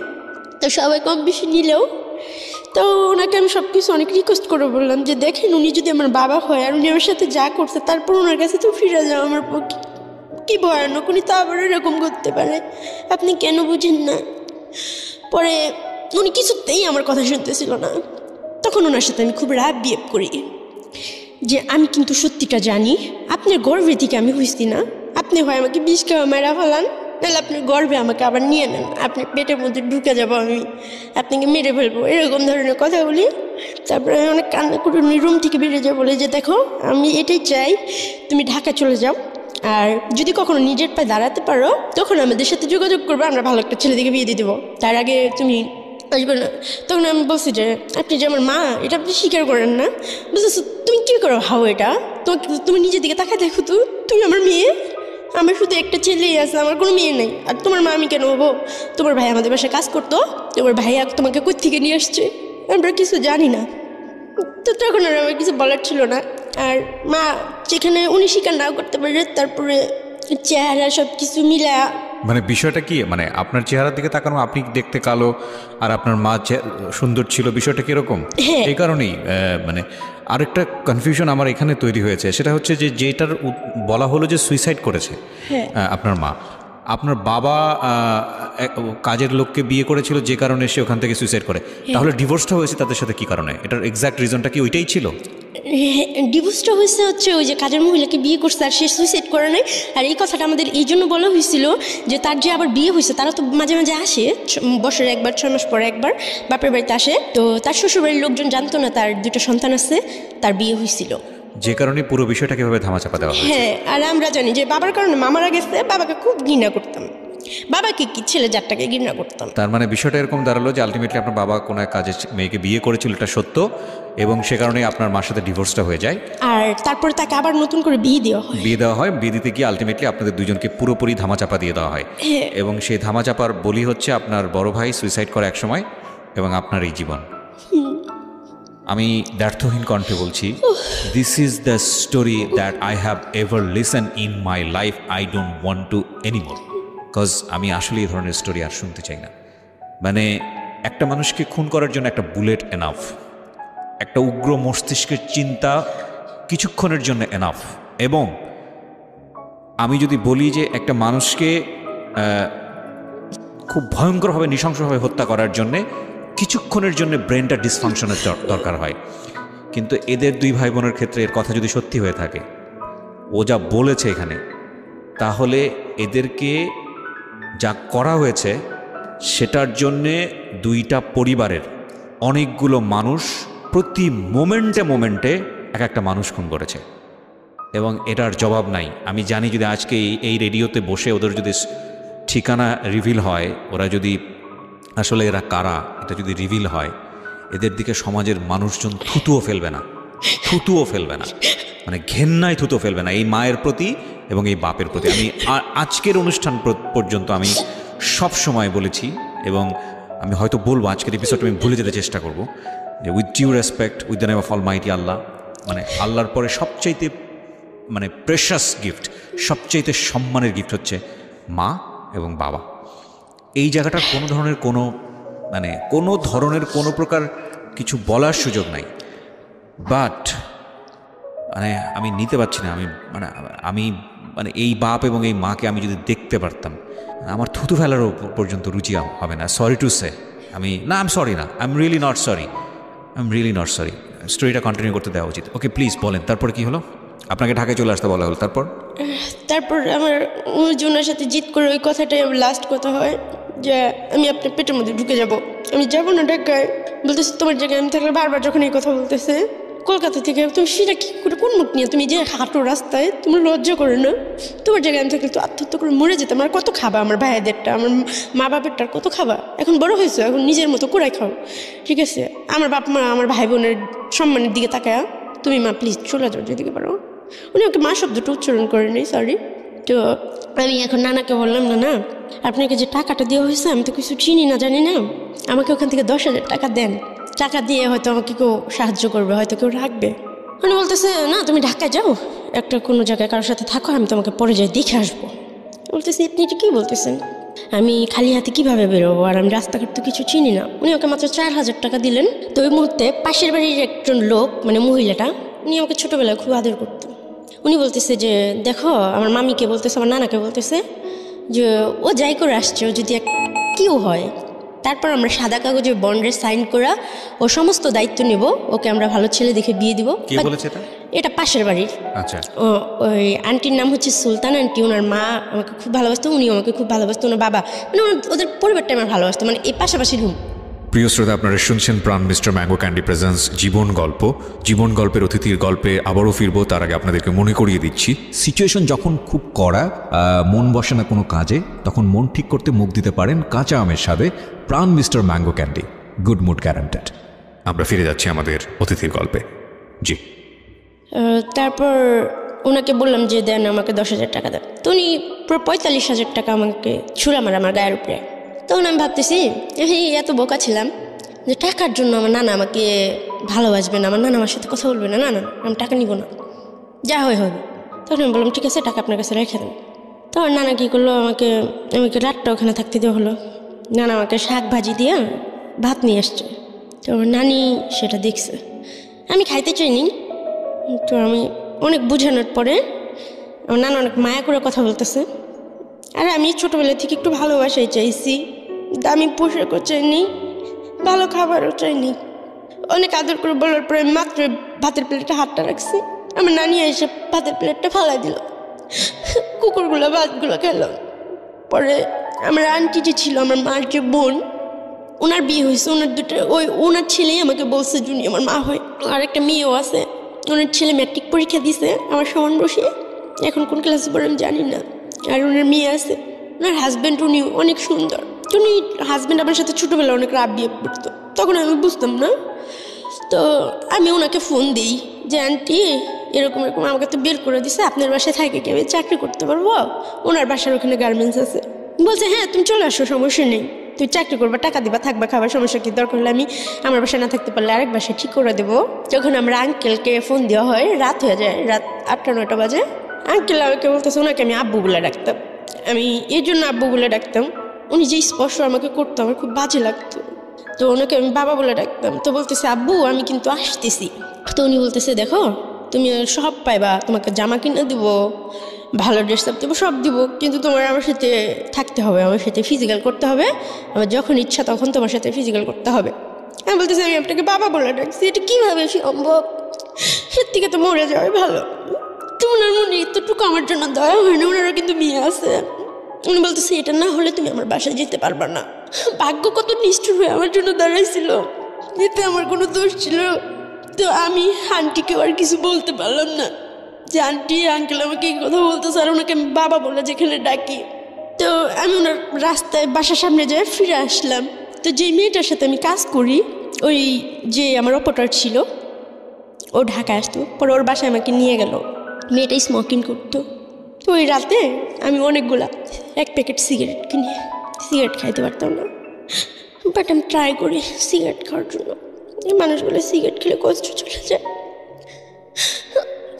তারপর আম্মুর কথাটা বারবার মনে পড়তেছিল। আম্মু বলতেছিল যে তোমার জায়গায় আমি থাকলে আত্মহত্যা করে ফেলতাম, আমি মরে যেতাম। তো আমিও অনেক ভাবছি যে আমাকে মৃত্যুতে দাও। ওই মেয়েটা বলতেছে তুই কান্না করিস না, তোকে আমি সব ঠিক করে দিব, অনেক টাকা পাবি, তুই ঢাকায় নিয়ে যাবো তোকে। এখান থেকে কি করবি? এখানে থাকলে সমস্যা হতে পারে, আমার আম্মু আব্বু এসে ঝামেলা টামেলা বলে সারা রাত বসে সিগারেট জ্বালাইতেই থাকলাম। খাইতে পারতেছি না, মুখে ধোয়াটা নিচ্ছি আর ফালাই দিচ্ছি আর কান্না করতেছি যে আল্লাহ তুমি আমার প্রতি কি একটু দেওয়া হয় না, আমি এত পাপি। তারপর ওই মেয়েটা নিয়ে আসলো মিরপুরে, আনার পর মেয়েটা আমার সাথে সেম কাজটাই করে যেটা আমার বাবা আজ থেকে 10 বছর আগে করলো। আমি মিরপুরটাকে ফার্স্ট পাড়াতেই আমি চিনতাম না। পরে একটা আবাসিক হোটেলে মেয়েটা আমাকে নিয়ে যায়, বলে যে এখানে স্যাররা থাকে, এখানে একটা লোক তোমাকে গার্মেন্টসে চাকরি দিয়ে দিবে, থাকা খাওয়ার ব্যবস্থা করে দিবে, আমি আসতেছি, তুমি একটু বসো, আমি স্যারের সাথে কথা বলে আসতেছি। মেয়েরা কী করে, ওই যে ম্যানেজার থাকে তার কাছ থেকে 10,000 টাকা নিয়ে আমাকে রেখে চলে যায়। তো ওখান থেকে আমাকে আর বেরোতে দেয় না। পরে একজন সাংবাদিক আসে, ফার্স্ট আমাকে আমার গায়ে টাচ করে, ওনার হাতে পাথর, আমি অনেক কান্নাকাটি করে। সে একজন সাংবাদিক ছিল। উনি বলতেছে এসব নাটক, তোমাদের মেয়েদের নাটক দেখতে দেখতে আমার ভালো লাগে, তুমি তো ভালো নাটক করতে পারো। সাংবাদিক আপনি বুঝলেন কিভাবে? ওনার গলায় আইডি কার্ড ছিল, তারপর ইয়া ছিল, মানে মিডিয়ার যে মাইক্রোফোন, ওই কি থাকে না, বুম, কথা বলে যে, হ্যাঁ মাইক্রোফোন, ওটাও ছিল হাতে। হ্যাঁ ক্যামেরা ছিল, মানে পুরো ফেজের। তারা দেখলে যে কেউ মূর্খ মানুষ চিনবে যে তারা সাংবাদিক। উনি আমার সাথে একটা পর্যায়ে ফিজিক্যাল করে, আমার অনেক ব্লিডিং হয়। তারপর উনি আমার কাছে ক্ষমা চায়, আমাকে বলে আসলে আমি বুঝতে পারিনি, তোমার কথাগুলো বিশ্বাস হয় নাই, তুমি ওকে মাফ করে দাও, বাট তোমাকে আর কেউ কিছু করবে না, আমি যতদিন বাঁচবো তোমাকে দেখবো তোর। তারপরে উনি আমার কথাগুলো শুনে, মানে আগে উনার ইচ্ছা পূরণ করে তারপর উনি আমার কথা শুনে, তখন তো আমার বাচ্চার কোনো ইচ্ছাই থাকে না, যে শেষ পর্যন্ত আমি আমার সতীত্বটাও ধরে রাখতে পারলাম না। আমার জীবন দিয়ে আমি কি করবো, কোনো সাইডই তো আমার থাকলো না। আল্লাহর প্রতি সেদিনকেই আমি শুধু কষ্ট পাইছি, এতদিন যে কষ্ট পাইছি আমার কোনো কষ্ট হয় নাই, কিন্তু ওই দিনকে আল্লাহর প্রতি থেকে কেমন যেন আমার বিশ্বাসটা হয়ে গেছে। তারপরও আল্লাহ যা করে ভালোর জন্য করে। তো ম্যানেজার আমাকে অনেক বুঝাইলো যে দেখো যা হয়ে গেছে, তুমি এক কাজ করো, তুমি দেহ ব্যবসা করো, অনেক টাকা পাবা, স্বর্ণের গয়না পড়তে পারবা, দামি জামা পরতে পারবা। মানুষের কাছে টাকা থাকলে মানুষ অনেক ভালোবাসে, কিন্তু পরপুরুষের সাথে থাকা আমার কাছে বিষের মতনই লাগতো। আমি পারি নাই, বা আমার টাকার প্রতি কোনো চাহিদাও ছিল না, কিন্তু ওই মুহূর্তে তো আমার কাছে টাকাও ছিল না, জামা কাপড়টা ছিল না, কিছুই ছিল না। তারপরে উনি আমাকে বাসায় নিয়ে যায় ওই সাংবাদিকটা। একটু মাফ করবেন, একটু পজ দিচ্ছি আমি এখানে, আমার একটা কথা বলা প্রয়োজন। এই যে যারা আজকে রেডিওর এই গল্পটা শুনছেন, আপনাদের সবার প্রতি সম্মান রেখে বলছি, এই যে মাঝে মাঝে দেখেন না যে গাড়িতে করে তুলে নিয়ে যায় 8 জন 10 জন 15 জন 20 জন মেয়েকে, সবার মুখে এরকম করে মেকআপ দেওয়া, হ্যাঁ, মানে এবং কেউ ফেস পরিচয়টা দিতে চায় না। তারপরে আপনারা ওই যে মাঝে মাঝে ফেসবুকে ছবিগুলো ভাইরাল হয়, ভিডিওগুলো ভাইরাল হয়, একটা হোটেলের মধ্যে ঢুকছেন, সে হোটেলে এরকম কামরার সামনে দাঁড়ায় আছে বা কি একটা অবস্থা, হ্যাঁ, খুবই অসামাজিক একটা অবস্থা। এবং ওই ভিডিওগুলো দিতে পারলেই মোটামুটি পয়সা ইনকাম করা যায়, বিশাল ভাইরাল হয়ে যায়, সবাই দেখতে চায় এরা কারা দেহ ব্যবসা করে। হ্যাঁ, আজকের এই স্টোরিটা একটু মনে রাখেন, এর পরের বার যখন খারাপ ব্যবহার করবেন এদের সাথে, এই যে রিপা নামের যে মেয়েটা গল্পটা বলে যাচ্ছে, থুতু যখন ফেলবেন, যখন একটা স্ল্যাং ওয়ার্ড আছে না, এটা বলে যখন গালি দেবেন, অনেক সময় নিজের বাচ্চা কাচ্চাকে অনেক সময় উল্টাপাল্টা এই ধরনের গালি দেন এদের নাম তুলে, এই গল্পটা একটু মনে রাখেন যে এই মেয়েরা আসলে কারা, কিভাবে এরা এখানে আসে, কিভাবে আসতে এরা বাধ্য হয়। আপনি যদি মানুষ হয়ে থাকেন তাহলে আজকের পর থেকে এদের দিকে আঙ্গুল তোলা বন্ধ করেন, হ্যাঁ। এবং যারা সুবিধাপ্রাপ্ত তাদের অবশ্যই শিষ্টাচার বহির্ভূত আচরণ করা উচিত নয়, অন্তত এদের প্রতি। প্লিজ বলেন রিপা। তারপর ওই মেয়েটা তো 10,000 টাকা নিয়ে গেছে। তো উনি আমার সাথে থাকার পর বলতেছে আমি আমার বউকেও পাইনি যে ফিজিক্যাল করার সময় এরকম কিছু, ঠিক আছে। তো উনি থাকছে আর কারোর সাথে আমার করে নাই। তো উনি বললো যে তোমার মাসে কয় হাজার টাকা লাগবে, হাত খরচ কী লাগবে, তুমি কি চাকরি করবা? তখন আমি ওনার সাথে কোনো কথাই বলতেছি না জিদের কারণে। আমার মন চাইতেছে ওনাকেই খুন করে ফেলি, বাট আমার কোনো ওয়ে ছিল না। তো সবাই মিলেই আমাকে বুঝায়, ম্যানেজার, ওনার সাথে আরও ওনার 2টি ফ্রেন্ড ছিল, সবাই অনেক বুঝে আমার জন্য ওষুধ নিয়ে আসে, আমাকে খাবার নিয়ে আসে, বলে রিপা দেখো সবাই এরকম মিথ্যা কথা বলে তো, আর সবাই এখানে কান্নাকাটি করে, এই করে সেই করে, আর এই জায়গায় আসে এই জায়গাটা চিনে না, এরকম হইতে পারে বলো? তুমি একটা হোটেলে আসছো, তুমি বলতেছো তুমি এটা চিনোই নেই, এটা কি হয়? তো এর জন্যই তোমার সাথে রাব বিহেভটা করা, ঠিক আছে? নাহলে তোমার সাথে আমি রাব বিহেভ করতাম না, এত হইতো না। বাট তুমি যে মানে করছো তাতে মনে হয়েছে যে তুমি এরকম না, তুমি মনে বাজে মেয়ে, ঠিক আছে? তখন তো আমি ভালো করে চলতেও পারতাম না, এখনও তো পারি না, আমি তো স্মার্ট হয়ে চলতে পারি না। তো বলতেছে যে তোমার সব কিছু দায়িত্ব আমি নিলাম, সমস্যা নেই। পরে উনি আমাকে 10 নম্বর ম্যাপটেক্স একটা গার্মেন্টসে ঢুকাই দিল। ওখানে আমার 6,500 টাকা স্যালারি ধরলো। ওনার ভাইয়ের মেয়ের সাথে উনি আমাকে রাখলো। তো ওনার বউ বাচ্চা আছে, যার কারণে ওনার নামটা আমি বলতেছি না। না ঠিক আছে, আমরা নিজেরাও চাই না ওনার পরিচয়টা রিভিল হোক, ঠিক আছে বলুন। তো তারপর আমি চাকরি করতে থাকলাম। তারপরে চাকরি করতে করতে হঠাৎ একদিন আমি অসুস্থ হয়ে যাই, আমার গায়ে বসন্ত উঠে, অনেক জ্বর হয় আমার। তখন ওনারা আমার গার্জিয়ানকে খুঁজে যে তুমি যদি হঠাৎ করে মারা যাও তখন তোমার দায়ী ভারটা কে নিবে, বা তুমি কোথায় থাকো, তোমার গার্জিয়ান কি কেউ আসেও না, তুমিও ঈদ আসে বেড়াইতে টেড়াইতে যাও না, তুমি কোত্থেকে আসছো বা কি, এইভাবে তো আমরা তোমার রিস্ক নিয়ে তোমাকে রাখতে পারি না, তুমি সামনের মাসে অন্য কোনো জায়গায় থাকার জন্য ব্যবস্থা করো। তখন ওই ভাইয়াটা বলতেছে যে সব গিফটস আমার। হঠাৎ করে একদিন ওনার একটা ফ্রেন্ডকে আনে, উনি ওনার ব্যবসায়ী, তো বলে তার সাথে আমার ফিজিক্যাল করতে হবে। আমি সেটা কোনোভাবে রাজি ছিলাম না। তো তো সেই দিন আমি খুব সিনকেট করি, খুব এক পর্যায়ে লোকটাকে আমি মারার পরে তো বাইরের কিছু খারাপ ছেলে পেলে আসে, নেশা টেশা করে, এরকম কিছু ছেলেকে ডাকা হয় আমার সাথে যেন থাকা হয় বা আমার ছবি টবি তুলে এসে করার জন্য আর কি। তো আমি অনেক চিল্লাফাল্লা করতেছি, অনেক কান্নাকাটি করতেছি। তো তাদের মাঝখানে একটা ছেলে, সে হচ্ছে ওই হোটেল মালিকের ছোট ভাই। তো উনি আমাকে এসে জিজ্ঞেস করে, আপনি কান্না করতেছেন কেন, আপনি চিল্লাচিল্লি করেন কেন, সমস্যা কি আপনার? পরে আমি ওনাকে সব কিছু বলি, উনি আমার কথাগুলো শুনে আমি চিৎকার করে কান্না করি আর সব কথাগুলো বলি যে আমি চাকরি করতেছি, উনি আমার সাথে এরকম করছে, এখন ওনার বন্ধুর সাথে আমার থাকতে হবে, তাহলে আমি যদি এরকম নিজেকে নিজে করি তাহলে আমার চাকরি করার দরকার কি, তাহলে তো আমি পরেই থাকতে পারি। তো উনি বললো যে আপনারা মেয়েরা খুব ড্রামা করতে পারেন, এই ড্রামাগুলো দেখতে দেখতে আমরা অভ্যস্ত হয়ে গেছি, ভাই আর ভালো লাগে না, নতুন কিছু আছে।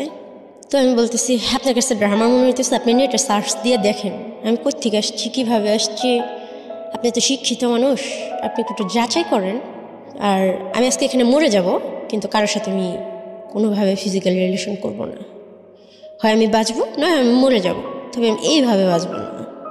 তখন বলতেছে দেখেন আপনার মরতে টরতে কিছুই করতে হবে না, এখন আমি বুঝতে পারছি, আপনার সব কিছু আমি দেখবো। তো ছেলেটার উপরে সবাই রেগে যায়, আর ও মালিকের ছোটো ভাই ছিল যেহেতু ওকে সবাই খুব মানে করতো, বাট ছেলেটা নেশা করতো আর খুব খারাপই ছিল, তবে আমার সাথে কোনো খারাপ ব্যবহার করে নাই। প্রিয় শ্রোতা, আপনারা শুনছেন প্রাণ মিস্টার ম্যাঙ্গো ক্যান্ডি প্রেজেন্স জীবন গল্প। জীবন গল্পের অতিথির গল্পে আবারও ফিরবো, তার আগে আপনাদেরকে মনে করিয়ে দিচ্ছি, সিচুয়েশন যখন খুব কড়া, মন বসে না কোনো কাজে, তখন মন ঠিক করতে মুখ দিতে পারেন কাঁচা আমের স্বাদে Pran mister mango candy, good mood guaranteed. আমরা ফিরে যাচ্ছি আমাদের অতিথির গল্পে। জি।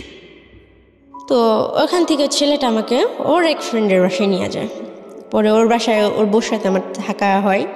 তো 1 মাসের মতো আমি চাকরি বাকরি কিছু করি না, তো ছেলেটা আমাকে রাখে, প্রতি মাসে যে 3,500 টাকা থাকা খাওয়াই দেয়, 1,000 টাকা আমার হাত খরচের জন্য দেয়।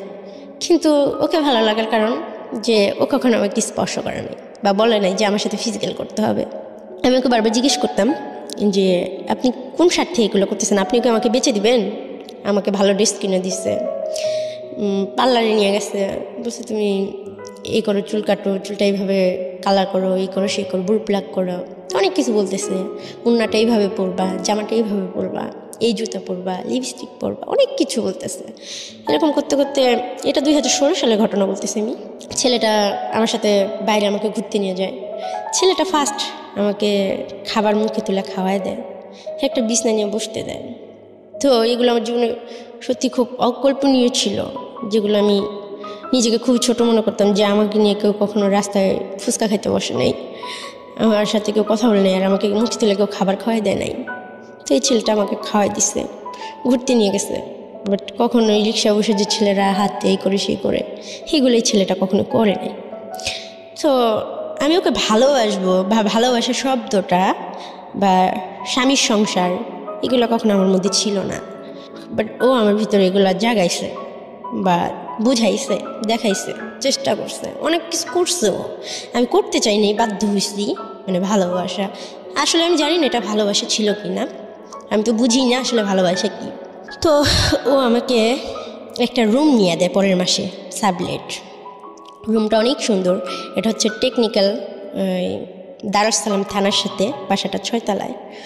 তো ওর এক বন্ধু আর বন্ধুর ওয়াইফ আর আমি আর ও কাজটা শেষ করে, ওরা সবাই ঢাকায় স্থানীয়, ওরা 6-7 ভাই, অনেক বড় লোক, নিজেদের সব ব্যবসা বাণিজ্য আছে। তো ও বাসায় কাজ শেষ করে হাজব্যান্ডের মতো মানে প্রতিদিন বাসায় ফিরতো রাত 10টা 10:30টার মধ্যে, আর সে আমার কপালে একটা কিস করতো, আমার হাতে একটা কিস করতো। তারপর ম্যারিড ছিল, রাইট? না, ম্যারিড ছিল না। ওর বড় ভাই এখনো বিয়ে করে নাই, বাংলা কলেজে পড়ে। তো দেখতে অনেক হ্যান্ডসাম ছিল, অনেক সুন্দরী ছিল। তো ওনাকে কখনোই মানে স্পর্শ করবো বা ওনার কাছে যাবো, আমি ওনাকে ভালোবাসবো, ওনার ওয়াইফ হওয়ার চিন্তা করবো, এটা তো আমি কখনো কল্পনাও ভাবিনি। বা কারণে আমি কেন কোনো ছেলেকে কিছু দেওয়ার মতো আমার মনে হইতো যে আমার কাছে কিছু নাই, আর আমার যে জীবন, আমার মনে হয় না যে এই জীবনের পাশে কোনো ছেলে সারা জীবন থাকবে। আর আমি কী দেবো, না আছে রূপ, না আছে গুণ, না আছে শিক্ষাগত যোগ্যতা, না আছে বংশ পরিচয়, যার কারণে বিয়েটাকে আমি খুবই ভয় পেতাম। আর যখন আমি গার্মেন্টসে চাকরি করছি, আমি দেখছি অনেক সুন্দর সুন্দর মেয়েরা 3টা 4টা করে বিয়ে হয়েছে, বেবি আছে, অনেক কষ্টের জীবন, কিছু সমস্যা হইলেই ছেলেরা ছাইরা চলে যায়, যার কারণে আমি বিয়েটা কখনো সাহস পাইনি। তো আমাকে চাকরি বাকরি করতে না করলো, সব কিছু দিত, আমার কাপড় চোপড় আমাকে খুব সুন্দর করে সাজায় রাখতো পুতুলের মতো। তো এতটা সম্মান আমার লাইফে ফার্স্ট কেউ আমাকে সত্যি দিল। তো এই একটা মাস আমার জীবনে ছিল যে খুব সুখের, খুব আনন্দের। তো ও আমাকে স্পর্শ করতো না, ও বাইরে হয়তো কি করতো না করতে জানি না। তো এরকমভাবে থাকতাম, রান্না বান্না করতাম, প্রতিদিন ওর জুতাটা মুছে পায়ে পরাই দিতাম ও যখন ঘর থেকে বের হইতো। ওর বন্ধুরা আফসোস করতো যে এরকম একটা মেয়ে যদি আমি পাইতাম, ওকে আমি বিয়ে করতাম, সারাটা জীবন আমার কাছে রাখতাম। আজকালকার মেয়েরা জুতো পরাই দেবো পায়ে, মানে এরকম ধরনের কথা বলতো। বন্ধু তুই অনেক ভাগ্যবান রে, মেয়েটা তোকে খুব ভালোবাসে। আমি আসলে ওকে ভালোবাসে না, ওকে শ্রদ্ধা করে এই জিনিসটা করতাম, ভালোবাসাটা আমার মধ্যে কখনো ছিল না। তখন আমাকে একদিন বলতেছি, রিপা তুমি কি আমাকে বিয়ে করবা? হ্যাঁ বলতেছি, দেখেন আপনারা এরকম মজা টজা করেন, ঠিক আছে, হ্যাঁ আমাদের মতো মেয়েকে নিয়ে বিয়ে করবেন, আর আমার লাইফটা তো আপনি সবই জানেন। হ্যাঁ আমি ভাই বিয়ে করবো না, আর আপনার সাথে আমি এইভাবে থাকবো না। আমি নিজের পা নিজে দাঁড়াইতে চাই, আমি কিছু করতে চাই, আমার নিজের একটা পরিচয় বানাইতে চাই। তখন বলতেছে, দেখো তোমার কি আমাকে অবিশ্বাস হয়, আমাকে মনে হয় যে খারাপ ছেলে আমি। পরে আমি বলতেছি, এত আদর যত্ন করে আপনি যে আমার 2 মাস পর বিক্রি করে দেবেন না, তার তো কোনো গ্যারান্টি নেই। পরে বলতেছে, আসলে বিশ্বাস জিনিসটা তোমার ভিতরে মরেই গেছে। তখন ছেলেটা আমাকে প্রতিদিন রাতে একটা করে ছুরা শিখাইতো, আমি নামাজ রোজা পড়তে পারতাম না, তো খুব ভালোবাসতাম। ফজরের নামাজ পড়াইতো, তাহাজ্জুদের নামাজ পড়াইতো, 5 ওয়াক্ত আমাকে নামাজ পড়াইতো ছেলেটা। আল্লাহ তাআলার প্রতি অনেক কথা বলতো, অনেক ধার্মিক টাইপের ছেলে ছিল। বাট সে নেশা করতো, সিগারেট খাইতো, এই করতো সে করতো। আমি প্রচুর সিগারেট খাইতাম, এখনও খাই আমি। তো এরকম করতো। পর ছেলেটার 1-2 মাস, প্রায় 1 বছর হয়ে গেল, 2017 সাল পর্যন্ত আমরা একইভাবে একই ছাদের নিচে ছিলাম। পরে আস্তে আস্তে ওর সাথে আমার ফিজিক্যাল রিলেশন হয়, ও আমাকে খুব আদর করতো। তো ও বলে যে তোমাকে আমি একটা বেবি দেবো, তবে রিপা একটা শর্ত হচ্ছে যে আমি ফ্যামিলিকেও একটা বিয়ে করব, তুমি আমার বউ হয়ে সারা জীবন ঢাকায় থাকবা, তোমাকে আলাদা আমি একটা বাড়ি করে দেবো, আর তোমাকে একটা বেবি দিয়ে দেবো, আর একটা পার্লার দিয়ে দেবো, বিউটি পার্লার। আর তোমাকে আমার ফ্যামিলিতে নিতে পারবো না, তুমি যদি একটা ভিক্ষুকের মেয়ে হইতাম, আমার মার কাছে নিয়ে আমি তোমাকে রেখে দিতাম, বলতাম যে একটা ভিক্ষুকের মেয়ে। আর আমার হোটেলেই তোমার সাথে যে ঘটনাটা ঘটছে সেটা আমার ফ্যামিলির, আমার বড় ভাই, কোনো ভাই বলে মানিয়ে নেবো না যে এমন একটা মেয়ে আমার লাইফ পার্টনার হবে। তো সেটা বোঝার মতোই যে হ্যাঁ সত্যি। তো ছেলেটা আমার জন্য এত কিছু করতো, বা কখনো আমার টর্চার করতো না, কখনো মানসিকভাবে আমার খুশিটা দেখার চেষ্টা করতো। তাই আমি ওকে আস্তে আস্তে হয়তো বিশ্বাস করি, ভাবি যে ছেলেটা হয়তো আমার পাশে থাকবে। এরকম করতে করতে 2017 সাল পর্যন্ত আমরা একসাথে থাকি। অনেকই ভালোবাসি ছেলেটা। তো প্রত্যেকটা মেয়েকে ছেলেরা গোলাপ ফুল দেয়, তো আমার জীবনেও খুবই ছিল যে আমাকে যদি সত্যি কেউ ভালোবাসে আমাকে একটা গোলাপ ফুল দিবে। আমাকে যদি কেউ দিত, আমি এতটাই খারাপ দেখতে, আমাকে কোনো ছেলে গোলাপ ফুল দিল না, আমার খুব দুঃখ ছিল। তো একদিন পয়লা বৈশাখের দিন ও হঠাৎ করেই একটা কানের দুল নিয়ে আসছে আর একটা গোলাপ ফুল নিয়ে আসছে। আয়শা ও অন্যদিকে হাসতেছে আর ফুলটা আমাকে দিছে। মনে হয় যে পৃথিবীর সবচেয়ে সুখের দিন ছিল এটা আমার, যে আমাকে ফার্স্ট কেউ ফুল দিছে। তো আমি খুব খুশি ছিলাম। আমি ভাবছিলাম সত্যিও আমাকে বউ হিসাবে হয়তোই করতেছে, বা আমি হয়তো ওর বউ হয়ে থাকতে পারবো সারা জীবন, বা সারা জীবন ও হয়তো আমাকে দেখবে। কিন্তু সেটা কল্পনাই ছিল আমার, আর কিছু না। তো এরকম করতে হঠাৎ করে আমার পেটে বেবি চলে আসে। তো আমি বলি আমি বেবিটা নষ্ট করবো না। ও বলে, দেখো রিপা, এখন তো বেবি নেওয়ার সময় হয় নাই, বেবিটা তুমি নষ্ট করে দাও। কিছুতে আমি কথাটা শুনি না। তারপরে বেবিটা নষ্ট করে দেওয়া হয় ওষুধ খাওয়া। তো আমার অনেক ব্লিডিং হয়, আবার আমার জ্বর টর আসে। তো আমার ফ্যামিলিকে খোঁজার চেষ্টা করে, বলে তোমার ফ্যামিলির সাথে যেভাবেই হোক আমি তোমার দেখি ফ্যামিলির সাথে অ্যাডজাস্ট করে দিতে পারি কিনা, তুমি আমার কথা শুনবা কিনা। তো একটা ছেলে আমার জন্য এত কিছু করতেছে, আজকে সেই 2015 সাল থেকে 16-17 পার হয়ে গেল, এত কিছু করতেছে, ছেলের কথাটা শোনা উচিত। তাছাড়া আমার ফ্যামিলিকে আমি অনেক মিস করি, ভালোবাসি, চাই তাদেরকে পেতে আমি। তো আমি আমার নানার বাড়িতে, আমাকে অনেকগুলো টাকা দিল, 8,000 টাকা দিল, অনেকগুলো কেনাকাটা কইরা আমি বাড়িতে গেলাম, মামার বাড়িতে। যা বললাম যে আমার বিয়ে হয়েছে, খুব বড় লোক ছেলে। তখন আমাকে সবাই অনেক আদর করলো। বিয়েটা তখন আমার হয় নাই। তো মিথ্যা বলে আমি দেখি যে আমি সবার কাছ থেকে অনেক ভালোবাসা পেলাম। কিন্তু আমার খুব কান্না পাচ্ছিল যে আজকে শুনছে যে আমার হাজব্যান্ড অনেক বড় লোক, বা আমার কাছে এখন টাকা আছে, আমি ভালো একটা জামা পরে আসছি, ভালো একটা জুতা পরে আসছি। এর জন্য আমার যে মামিরা কখনো মানে আমার দিকে তাকাইতো না, তারা বেডে আমাকে বসতে দিচ্ছে। আমি তো অবাক, কিন্তু ওই বেডে আর আমি বসি নেই। আর নানি আমার জন্য খাবার নিয়ে আসছে, কিন্তু আমার সেই দিনের কথা মনে পড়ে গেছে যে লাস্ট যেদিন আমি বের হই আমার খাবারটা আমার নানি নিয়ে ফালাই দিছিল। বাট সেদিনকে আমার নানি আমার জন্য মাংস দিয়ে ভাত নিয়ে এসে বলতেছে আমি তোমাকে খাওয়াই দিই মা। নানি মানে অনেক আদর করে বলতেছে। বাট আমি বললাম যে না, আমি রোজা রাখছি, আমি খাবো না। তো আসলে আমি রোজা রাখিনি, আমি ঠিকই বাসা থেকে ভাত খেয়ে গেছি। আসলে ওই খাবারটা খাওয়ার আমার কোনো ইচ্ছেই ছিল না। তো মিথ্যা কথা বলি আমি, আর ওনাদের খুব দেখতে ইচ্ছে করতেছিল, এর জন্য যাই। তো সব কিছুর পরে আমি এক জায়গায় বসি আর নানিকে জিজ্ঞেস করি যে নানি তুমি আমাকে একটা সত্যি কথা বলবো, আমার খুব কষ্ট যে আমি কে বা আমার ভাই কে ছিল, আমরা কোত্থেকে আসলাম। তো উনি বলতেছে দেখো তোমার বাবা খুব খারাপ ছিল, তো এর জন্য তোমার মাকে আবার বিয়ে দেওয়া হয়েছে, সেই অনেক কথা বললো। তো ওইটাই তোমার মা, আমার মেয়ে সুখের দিকে তাকায় হয়তো আমাদের সামর্থ্য হয় নাই, যার কারণে তোমাকে ওইভাবে মানুষ করতে পারিনি। ঠিক আছে, দেখো আল্লাহ তো তোমাকে অনেক সুখে রাখছে, কিন্তু আমি তো জানি যে আল্লাহ আমাকে কত সুখে রাখছে, কি সুখে রাখছে, কেন সুখে রাখছে। এরকম করে আমি ওই দিনকে ওখান থেকে চলে আসলাম। ওনাকে 2000 টাকা দিলাম, নানাকে 1000 টাকা দিলাম, দিয়ে চলে আসলাম। আমি বললাম দেখো আমি তোমাদের কাছে কিছু চাই না, আমার বড় আন্টির একটা ছবি আমাকে নিয়ে দিবা, আমি ছবিটা বাঁধায় রাখবো, মাকে তো দেখতে পারবো না। কিন্তু কেন পারবে না, তোমার বিয়ে হয়েছে না, তোমার হাজব্যান্ডের অনেক টাকা আছে না, এখন তোমার মা তোমার সাথে অবশ্যই কথা বলবে। তখন আমি বললাম যে কত টাকা দিলে মা আমার সাথে কথা বলবে, স্বীকার করবে। পরে বলতেছে আগে নিজের পায়ে দাঁড়াও, তোমার হাজব্যান্ডের কত টাকা আছে, কি আছে, তোমার হাজব্যান্ড কী করে, সেই শুধু টাকার বিষয় নিয়ে জিজ্ঞেস করতেছে। তার কাছে টাকাটাই যেন সব কিছু। কে এটা? আমার নানি। তো বলতেছে তুমি যে কোনো সময় জামাইকে নিয়ে, আমার মামি বলতেছে লিপা তোমার জামাইকে নিয়ে আসবো না, আমার ছেলেকে নিয়ে আসবো না। তখন আমি সত্যি খুব আমি কখনো ইতিহাস, আমি অনেক গল্প বই পড়তাম, আমি অনেক গল্প শুনতাম ম্যাডামদের কাছ থেকে এতিমখানায়। কখনো আমি এরকম কোনো গল্প শুনিনি, এরকম কোনো জীবন দেখিনি। প্রত্যেকটা মানুষের জীবন আল্লাহ তাআলা ভালো খারাপের মাঝখানে কিছু কিছু দেয়। আমাকে আল্লাহ কী দিচ্ছে আমি খুঁজে পাইনি। আল্লাহ। তারপর চলে আসি।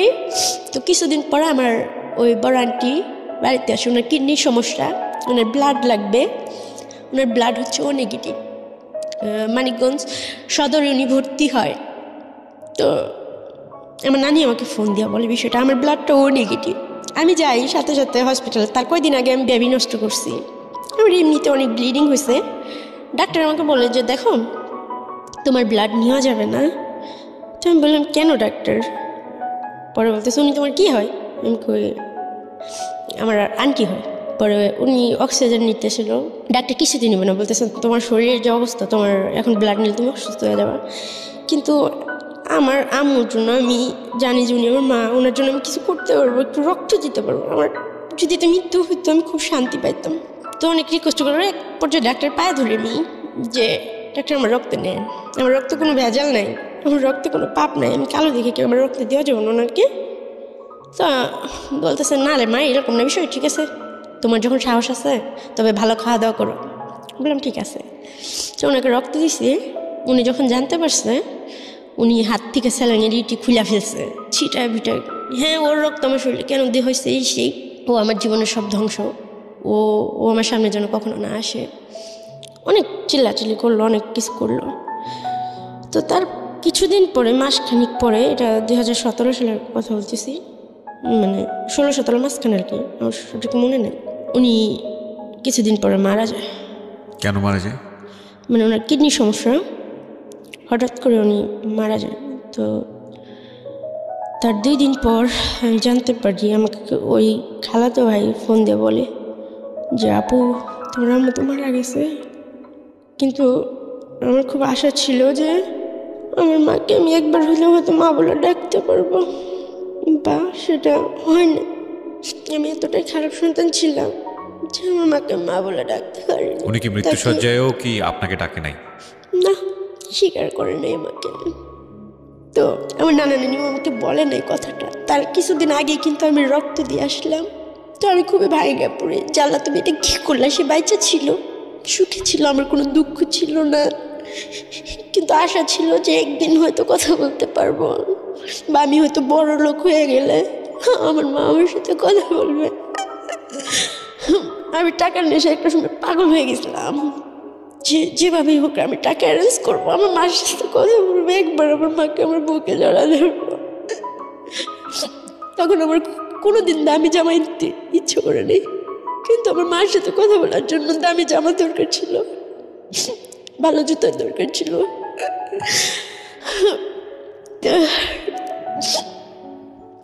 সেটা আমার কাছে ছিল না। তো জানি না সে কেন এমন করছে, আল্লাহ তাকে ভেস্তে নসিব করুক। এখন আমার মার জন্য অনেক দোয়া করে। আমার মাকে আমি দেখিনি, জানি না, তারপর খুব ভালোবাসতাম।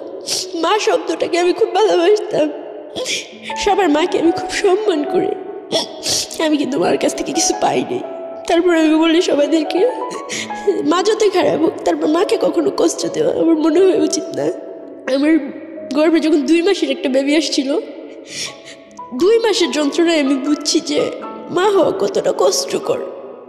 তো আমার মার প্রতি আমার কখনো রাগ হয় নাই, কখনো আমি অভিমান করিনি। বাবার প্রতি অনেক কিছু হয়েছে, ছেলেদের প্রতি অনেক কিছু হয়েছে, কিন্তু মার প্রতি কখনোই হয় নাই। কিন্তু আমার মাকে আমি পাইনি। আল্লাহ যেন এরকম আর কারোর সাথে না করে, মা ছাড়া কোনো সন্তান যেন দুনিয়া না রাখে। আমি হয়তো বাইচান্স দিয়ে, আবার জানি না আমার জায়গায় অন্য কেউ থাকলে কি করতো, কিভাবে নিঃশ্বাস নিত। আমার নিঃশ্বাস নিতে খুব কষ্ট হয়। আমার পৃথিবীটা খুবই একার। ঈদে যখন সবাই দেশে যায়, আমি একটা রুমে থাকি, পুরো বিল্ডিংটাই ফাঁকা হয়ে যায়। ওই ছেলেটা ও দেশে চলে যায়, আমি একা একা থাকি। আমি ঘুমের ওষুধ খাই, দিনগুলো কাটাই, হয়তো 6-7 দিন পরে আসে। এরকম করতে করতে এই ছেলেটা বলে, আমি তোমাকে কোনো দিন ছেড়ে যাবো না রিপা, তুমি টেনশন করো না। বলছি না, সবাই আমাকে ছেড়ে চলে যাবে, তুমি আমাকে মিথ্যেও আশা দিও না, আমাকে কখনো মিথ্যে বলো না। তো যদি অন্য কোনো মেয়ে পছন্দ হয় তুমি ওকে বলো, আমি নির্দ্বিধায় তোমাকে ছেড়ে দেবো।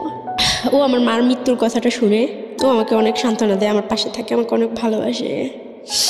তখন ওই লোকটা আমাকে বিক্রি করে দিচ্ছিল, ওই লোকটার সাথে হঠাৎ একদিন রাস্তায় আমার দেখা হয়। সেটা হলো মিরপুর 11.5 নম্বর রূপনগর আবাসিক এলাকায়।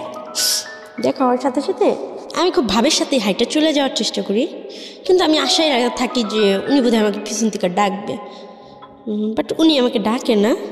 তখন আমি নিজে থেকে আবার পিছের দিকে ঘুরে ওনার কাছে যাই। আমি কিন্তু সেই মুহূর্তে জানি যে উনি আমার বাবা।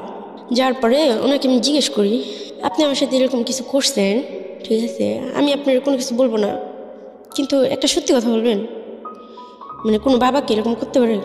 তখন লোকটা কান্না করে দিয়ে বলতেছে যে দেখো, কোনো বাবা এরকম করতে পারে কিনা জানি না, তবে আমি তো তোমার বাবাই না। তারপর বললো যে তোমার যে আঙ্কেল ছিল, তোমার যে নানা ছিল, তোমাকে আমার কাছে দিয়ে আমার কাছ থেকে 15,000 টাকা নিয়ে গেছিল। এটা আজ থেকে 10 বছর আগের কথা। আমার কোনো কিছু করার ছিল না, আর আমি জুয়াটা খেলতাম, আমাকে তুমি মাফ করে দিও। আমি বুঝিনি, একটু থামাচ্ছি। হ্যাঁ রিপা, আমি কনফিউজ হয়ে যাচ্ছি। কে দিয়ে গেছে ওনাকে? আমার আঙ্কেল আর আমার নানা। আঙ্কেল বলতে? মানে ওই আঙ্কেলটার কথা বলতেছি, ওই যে আমার ওই আন্টির হাজব্যান্ড। আমার বড় আন্টির হাজব্যান্ড? ছোট আন্টির হাজব্যান্ড। ছোট আন্টির হাজব্যান্ড এবং আমার নানা, এই দুজনে মিলে এই লোকের কাছে দিয়ে গেছে? অবশ্যই তারাই দিয়ে গেছিল যে এটাই তোমার বাবা, আজ থেকে তুমি তোমার বাবার কাছে থাকবা। বাট এখানে যে টাকার বিষয়টা হয়েছে সেটা আমি জানতাম না। সে ওই যে প্রথমবার দিয়ে গেল তোমাকে, মানে বিক্রি করে দেওয়ার আগ মুহূর্ত পর্যন্ত। তার মানে সে তোমার বাবা ছিল না, এবং ওই বিক্রিটা আলটিমেটলি ওনার কাছে করেছিল। তাহলে আলটিমেটলি বাবাকে? জানি না, আজও জানি না। প্রিয় শ্রোতা, আপনারা শুনছেন প্রাণ মিস্টার ম্যাঙ্গো ক্যান্ডি প্রেজেন্স জীবন গল্প। জীবন গল্পের অতিথির গল্পে আবারও ফিরবো, তার আগে আপনাদেরকে মনে করিয়ে দিচ্ছি, সিচুয়েশন যখন খুব কড়া, মন বসে না কোনো কাজে, তখন মন ঠিক করতে মুখ দিতে পারেন কাঁচা আমের স্বাদে Pran mister mango candy, good mood guaranteed. আমরা ফিরে যাচ্ছি আমাদের অতিথির গল্পে। জি। তারপর উনি আমাকে যখন এই কথা বললো, আমি বলতেছি এটা কী বলতেছেন আপনি? তোমার মা বলতে পারবে তোমার বাবাকে, আর এখানে আমার তো কোনো দোষ ছিল না। তুমি তোমার নানা নানির যা জিজ্ঞেস করো যে তারা নিয়েছিল কেন টাকাটা, ঠিক আছে? আমার তো কোনো দোষ ছিল না। তো তোমার কথা শুনে তুমি এতগুলো বছর ওখানে কাটাইছো, আমার খুব কষ্ট হয়েছে, যে আমি নিজের অপরাধ বোধই মনে করছি, আমাকে তুমি মাফ করে দিও। তখন কথাটা বললো, উনি আমার মাথায় হাত দিয়ে বললো, মা তুমি একদিন অনেক সুখী হবা, বলে চলে গেল। তো আমার ভাই আপনার কাছে মানে আপনার গল্পগুলো তো আমি শুনি, আমার বিশ্বাস করেন মানে এই কথাগুলো তো কাউকে বলা যায় না। আর আমাকে দেখলে কেউ বিশ্বাস করে না। আমাকে কেউ যখন জিজ্ঞেস করে তোর কি আছে, আমি বলতে পারি না যে আমার কেউ আছে। আর তখন অনেক ধরনের কথা বলে যে সবাই আছে। একদিন একটা জায়গায় অফিসে জব নিতে গেছি, বলতেছে যে তোমার ফ্যামিলি থেকে কে আছে? আমি বলতেছি কেউ নাই। তখন বলতেছে নিশ্চয় কোনো খারাপ কাজের সাথে যুক্ত হয়েছে, ফ্যামিলি ফালাই দিচ্ছে। তখন আমি কিছু বলতে পারি। তারপরে আমার কাছে কোনো কাগজপত্র ছিল না। আর আমি 2015 সালে ভোটার হওয়ার পরে যখন বাংলাদেশে আসি, আমার নানা আমাকে ভোটার বানায় দিতেও রাজি হয় না। ওনাকে আমি টাকা সাথী যে আমার ভোটার আইডি কাগজটা খুব দরকার, জন্ম নিবন্ধনের কাগজটা খুব দরকার, চাকরি বাকরির জন্য উনি দেওয়ার জন্য রাজি হয় না। তো আমি এই কথাগুলো রানাকে বলি যে রানা এরকম ওনার সাথে আমি দেখা হয়েছিল, কি বলছে উনি আমার বাবাই না। বলতেছে দেখো তোমার রোজের টাকা তুমি ভুলা যাও, যা হওয়ার হয়েছে, আমি তো আছি তোমার পাশে। এরকম করতে করতে লাস্ট পর্যায়ে যেটা হয়, প্রতিদিনই বাসায় আসে, খাবার খরচ সবই দেয়, কোনো রকম দিন যায়। ও আমাকে বলে লিপা পার্লারের কাজটা শিখো। ওকে বলতেছি যে তুমি ওকে যদি ভালোই বাসো তাহলে আমার কোনো কাবিন নামার টাকা চাই না, বাট তুমি আমাকে একটু সত্যি সত্যি স্বীকৃতি দাও। এই নাজায়েজ সম্পর্কটা মানে একটা ভেবে আমি নষ্ট করলাম, এই সম্পর্কটা রাখার কি মানে আছে? তো ওর বন্ধু ছিল, তো আমাকে একদিন হঠাৎ করে বলতেছি রিপা এটা 2018 সালের ঘটনা, রিপা আমার একটা কাজ আছে, আমার খুব ইম্পর্টেন্ট কাজ আছে। আমি ওকে সুন্দর করে জুতা টুটা পরাই দিলাম, শার্টটা বুতুমগুলো লাগাই দিলাম। পরে ওর বন্ধু বলতেছে রিপা তুমি যারা অন্ধবিশ্বাস করো সে তো আসলে তোমার বিশ্বাসের যোগ্য না, তোমাকে ঘরে রেখে আসছে বাট অন্য মেয়ে নিয়ে থাকতেছে। তখন আমি ওর বন্ধুর বাসায় যাই রাত 1টার সময় হাইটা যা দেখি মেয়েটা ওর কোলের পা দিয়ে রাখছে, ওখানে বিয়ার টিয়ার সিগারেট অনেক কিছু রাখা আছে, আর ওর ফোনগুলো বন্ধ, আর একটা ফোন ওই মেয়ের হাতে। তো আমি যা স্তব্ধ হয়ে গেছি, কি বলবো নাকে। তো উনি ওখান থেকে তখন উঠে নাই, বাট ওর বন্ধু যে বউ ছিল উনি যখন কথা বলতে আসছে আমি ওনাকে জড়া ধরা মানে ফুলের পড়ে গেছি, কান্না করে দিছি যে আমি এটা কি দেখলাম, যাকে আমি এত সম্মান করি মানে পূজা করি, তার পা ধুয়ে পর্যন্ত আমি পানি খাইছি, তাকে আমি কখনো ঠকাই নেই, কখনো মিথ্যা কথা বলি নেই, কখনো পরপুরুষের সাথে মিশি নেই, কখনো কারোর সাথে ওইভাবেই করিনি। কিন্তু সে ঠিকই আমাকে বাসায় রেখা অন্য মেয়েদের সাথে থাকতো। তখন সে বের হলো না, ওখান থেকে উঠলো না। তখন আমি ভাবলাম যে আমি মরে যাব, আমার কষ্ট মানে তখন আমি বুঝলাম যে কষ্ট কাকে বলে। কষ্ট যে জিনিসটা মানে এত দিনের কষ্টগুলোর থেকে মানে ওই দিনটা মানে আমার স্বামী হিসেবে তাকে যে আমি করি মানে এটার থেকে মানে বড় কষ্ট আমার কাছে কিছু মনে হয় নাই। তো সারা রাত আমি বৃষ্টিতে ভিজা বাইরে দাঁড়ায় থাকি গেটের বাইরে। সকালবেলা দারুণ জিজ্ঞেস করে কী হয়েছে, আমি বলে আমার হাজব্যান্ড একটা বাইরের মেয়ে নিয়ে আসছে টাকা দিয়ে, এই বাসায় এনে থাকতেছে। তো আমাকে মারতে মারতে বাসায় নিয়ে আসে, আসার পরে বলে তোর সাথে আমার সম্পর্ক শেষ, তুই এবার যা মন চাই তুই তাই করগা, তুই আর আমাকে কোনদিন ফোন টোন দিবি না, আমার কাছে আসার চেষ্টা করবি না। ওরা বলতেছি যে আমাকে তুমি মাফ করে দাও, আমি আসলে সহ্য করতে পারিনি, আমার ভুল হয়ে গেছে। বাট তুমি আমার মিথ্যা স্বপ্ন কেন দেখেছো, আমি তোমাকে কি সুখটা দিতে পারিনি যার কারণে তুমি টাকা দিয়ে মেয়ের কাছে যা থাকো, তুমি তার সাথে থাকতেছো, আমাকে বললো কাজ আছে। এরকম করতে করতে আমার সাথে ওর সাথে একটা দূরত্ব তখন থেকে সৃষ্টি হয়, আমার বিশ্বাসটা ভেঙে যায়। তো যখন ও নেক্সট আমার গায়ে হাত দেয় আমার কাছে বিষের মতো লাগে যে এই হাত দিয়ে অন্য একটা মেয়েকে স্পর্শ করছে, আমি ওর সাথে থাকবো না। এরকম করতে করতে মারামারি, ও আমাকে মারতে শুরু করে, আমার সাথে বাজে বাজে কথা বলে, তুই তো এই ছিলি সেই ছিলি, তোর সাথে এত ঘটনা ঘটছে, তোর বাপ মা নাই, বংশ পরিচয় নাই, তোর মতো মেয়েকেই আমার বউ হইতে পারে। আমি বলছি এই স্বপ্ন তো আমি কখনো দেখিও নেই, আমি তোকে বলিও নাই, তুই বলছিলি, আমি তোকে বলছি। তো লাস্টে একটা মেয়ের সাথে ওর পরিচয় হয়, ওই মেয়েটার জন্য ও আমাকে শ্যামলীর রিয়াব সেন্টারে দিয়ে আসে। 4টা মাস এখানে পাগলা করতে টাকা দিয়া আমাকে অ্যাডিক্ট বলে রেখে আসে, বন্দি করে রাখে জেলখানার মতো। জেলখানা তো ভালো, বাইরের আলো বাতাস দেখা যায়। ওই মেয়ের সাথে প্রেম করার জন্য মানে ওর আউট অনেক মেয়ে ছিল, ওরাও বলতো যে এটা আমার ভালো লাগে, এটা আমার পেশা, ঠিক আছে। তো আমার আর কিছু বলার ছিল না। তো অন্য মেয়েদের সাথে থাকার জন্য যে আমাকে 4 মাস বন্দি করে রাখছে, এই কষ্টটা আমি সহ্য করতে পারিনি। বন্দি করে রাখার পর আমি দেখতেছি আমার সাজানো সংসারটার মধ্যে আমার বেডরুমে আমি বাইরে দাঁড়া রয়েছি, আমার সামনে ওই মেয়েটার সাথেও ফিজিক্যাল করতেছে। আমি তখন খুব কষ্ট পাইছি, কিন্তু ওকে আমি খুব ভালোবেসে ফেলেছি। আমি জানি না যে ভালোবাসা কিনা, তবে ওর জন্য আমার খুব খারাপ লাগে, ওর সাথে কথা বলতে ইচ্ছে করে, ওর কাছে যাইতে ইচ্ছে করে। তো ওই মেয়েটাকে নিয়ে থাকে, বলে ওর সাথে আমার টাকার লেনদেন আসতে, রিপা তোমার জন্য আমি অনেক করছি, বাট এখন তুমি আমার মুক্তি দাও। একটু থামাচ্ছি দীপা, সরি, আমি আসলে গল্পের মধ্যে ইন্টারাপ্ট করতে চাইছি না, কিন্তু আমার কোয়ারি আছে। আমি গেসই করছিলাম যে সম্পর্কটা এরকম একটা জায়গায় যেতে পারে, কিন্তু আপনার বাবা যখন এতক্ষণ পর্যন্ত আমরা যাকে বাবা জেনে এসছি এই লোকটাকে, সে যখন তার বললো যে না তুমি আসলে আমি তোমার বাবা না, তখন তো আপনার অন্তত একটা জায়গায় গিয়ে জিজ্ঞেস করার উচিত ছিল যে আপনার আসলে বাবাটাকে, এবং সেই জায়গাটায় কেবলমাত্র আপনার নানা এবং নানি। আপনি কি জিজ্ঞেস করেছিলেন এরপরে গিয়ে? হ্যাঁ করছিলাম বলতে কি, আমি আসলে ভাইবে দেখলাম বিষয়টা যে সত্যি ওনাকে তো আমি নিজে থেকে চিনতাম না, বা উনিও আমাকে নিজে থেকে চিনতো না। ওনার কথাটা তো অতি বাস্তব, যে আমার আঙ্কেল আর আমার নানা আইনা ওনার হাতে আমাকে দিয়ে গেছিল যে এটা তোমার বাবা। তো দোষ যদি থাকে, অ্যাকচুয়ালি দোষটা কিন্তু তাদের, মানে অপরাধী কিন্তু আমি তাকে ভাবছি, বাট সে আমার চোখে আঙুল দিয়ে দেখাই দিছে বিষয়টা। তো আমি নানাকে যে জিজ্ঞেস করি, তখন সে আমাকে ডাইরেক্ট বলে যে তোমার ভাইকে আমরা পালন টালন করছি, তোমরা কি আমি জানি না। সেও একই কথা বলে যে আমাদের কাছে কখনো আর আসবে না। সিম টিমটা মানে ফোন নাম্বার যে, সেটা মাঝে মাঝে ফোন দিতাম, সে নাম্বারটা পর্যন্ত চেঞ্জ করে ফেলে আমার নানা নানি। আমাকে এক কথা বলে যে তোমার ভাইয়া হচ্ছে আমাদের বাসায় কাজ করতো, আসলে তোমরা কি আমরা জানি না, ঠিক আছে, আর আমাদের বারবার এইভাবে আসবা না, তাহলে পুলিশে কমপ্লেন করবো। বাট ওই যে সাংবাদিকটা আমার সাথে ফার্স্ট ফিজিক্যাল করছিল, ও আমাকে বলে তোমার নানার নামে মামলা করো রিপা, মামলা করো, তোমার মার যে সম্পত্তি আছে ওখান থেকে তুমি সম্পত্তি পাবা, প্লাস বাপ চাচা সব আত্মীয় স্বজন দেখবা, অটোমেটিক বেরিয়ে আসবে।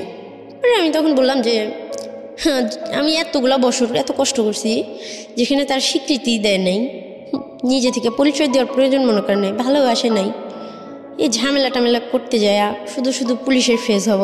আমি আর চেষ্টা করিনি তাদের কাছে যাওয়ার জন্য, তাদেরকে খোঁজার জন্য। আজ থেকে কতদিন হয়ে গেছে, বছরখানিক হয়ে গেছে, আর মানিকগঞ্জের দিকে পা রাখিনি, আর কথা হয় নাই, আর দেখা হয় নাই, আর খোঁজার চেষ্টা করিনি। আমি খুঁজে কখনো কিছু পাইনি, যা পাইছি তা নিতে আমার বুকে অনেক কষ্ট হয়, আমার বুকে জায়গা থাকে না। প্রিয় শ্রোতা, আপনারা শুনছেন প্রাণ মিস্টার ম্যাঙ্গো ক্যান্ডি প্রেজেন্স জীবন গল্পের অতিথির গল্পে আবারও ফিরবো। তার আগে আপনাদেরকে মনে করিয়ে দিচ্ছি, সিচুয়েশন যখন খুব কড়া, মন বসে না কোনো কাজে, তখন মন ঠিক করতে মুখ দিতে পারেন কাঁচা আমের স্বাদে Pran mister mango candy, good mood guaranteed. আমরা ফিরে যাচ্ছি আমাদের অতিথির গল্পে। জি, গল্পের যেখানে আপনি ছিলেন, যে আপনি রানার সাথে আপনার সম্পর্কটা খুব খারাপ অবস্থায় চলে গেল, তারপরে আপনি ওকে কুইট করলেন নাকি ওই জিনিসটা এখন এরকমই আছে? না, ও হচ্ছে এটা কয়েক মাস আগের ঘটনা, 2018 শেষের দিকে আর কি। আমি বের হই হচ্ছে 9 মাসে বের হই। তো বাসায় না আমাকে রাখে, মানে রিহ্যাব সেন্টার থেকে নিয়ে আসে শ্যামলী থেকে। তো নিয়ে আসার পরে আমাকে রাখে আমার সামনে, আমি পাশের রুমে থাকি, 2 রুমের ফ্ল্যাট, আমি ফ্লোরে থাকি। ওই মেয়েটার সাথে ফিজিক্যাল রিলেশন করে, জোরে কথা বলে, এগুলো আমার শুনতে হইলো শেষ পর্যন্ত, যেটা আমি কখনো ভাবতেই পারি না একটা অন্য মেয়ের সাথে ওকে আমি দেখতে পারবো, সহ্য করতে পারবো। তো আমি শুধু সিগারেট খাই, সারা রাত সিগারেট খাই। আমি কী করবো, আমি ভাইবা পাই না, মৃত্যু তো আমাকে নেবে না। তো আমি ওর কাছে অনেক কান্নাকাটি করি যে সোহাগ, এরকম কিছু যদি তুমি করো তাহলে কেন আমার সাথে এরকম করলো, কেন আমি মিথ্যে স্বপ্ন দেখলাম, আমার জীবনটা সম্বন্ধে তুমি তো সব জানতা। যাই হোক, এখন আর অত কষ্ট লাগে না, অত খারাপ লাগে না এখনও। তারপর আমাকে 1000 টাকা দিয়ে বলে তোমার ব্যবস্থা তুমি করো, আজকে থেকে তোমারটা তুমি দেখো, আমি তোমার দায়িত্ব আর নিতে পারবো না। এটা কয়েক মাস, 3 মাস আগের কথা বলতেছি। আচ্ছা, আমি আবার 1000 টাকা নিয়ে ওই ভাইয়াটার কাছে যাই, ওই সাংবাদিক ভাইয়াটার কাছে।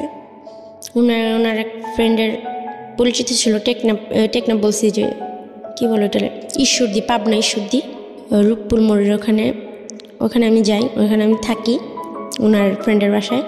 তো মাসখানিক থাকি, যে ঢাকায় থাকা ঘর ব্যবস্থা হলে, চাকরি বাকরি হলে আমাকে নিয়ে আসবে। তো 10-15 দিন থাকার পরে একটা পার্লারের চাকরি ঠিক করেন, পরে উনি আমাকে নিয়ে আসে, আর ওর সাথে আমার ওখানে শেষ কথা হয়। আর এখন আমি চাকরি করতেছি, একটা পার্লারে জব করছেন। এখন আমি মোটামুটি ভালো আছি।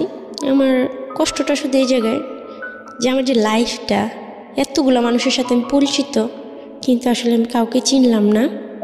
আর আমি কে এটাই আমি জানি না। এটাই আমার সবথেকে বড় কষ্ট ভাইয়া। সমাজের জন্য যেটা আপনাদের ভালো ড্রেস আপ ছাড়া রাস্তায় চলা যায় না, কেউ কথা বলে না। ভালো ড্রেস আপ না পড়তে পারলে কোনো রেস্টুরেন্টে যায় বসলে আপ্যায়ন করে না। সুন্দরী না হলে কোনো ছেলে রিলেশন করে না। বাবা মা না থাকলে কোনো ছেলে বিয়ে করে না। মানে কারো বউ হওয়ার জন্য ফ্যামিলি থাকার দরকার, শিক্ষাগত যোগ্যতা থাকার দরকার, বাবা মা থাকার দরকার। আমার বউ হওয়ার শখ নেই, মিটে গেছে। কিন্তু মানুষ হিসাবে ভাইয়া ইদানিং আমি এই বিষয়গুলো নিয়ে না খুব কষ্ট পাই। আপনার গল্পগুলো যখন শুনি, কালকের গল্পটা আমি শুনছি, তো প্রত্যেকটা মানুষের জীবনে কষ্ট থাকে, সুখ থাকে, মানে আলো অন্ধকার নিয়ে জীবনটা। কিন্তু আপনি কি আমাকে একটু বলবেন যে আমার জীবনে রাতের অন্ধকার আছে, দিনের আলো আছে, আল্লাহ আমার জীবনে আলোটা দিছে কোন জায়গায়? এক্স্যাক্টলি। আমি এইখানে এসেই হয়তো গল্পটা, এই প্রশ্নের জায়গাটার জন্যই হয়তো আজকে আপনি জীবন গল্পে এসছেন।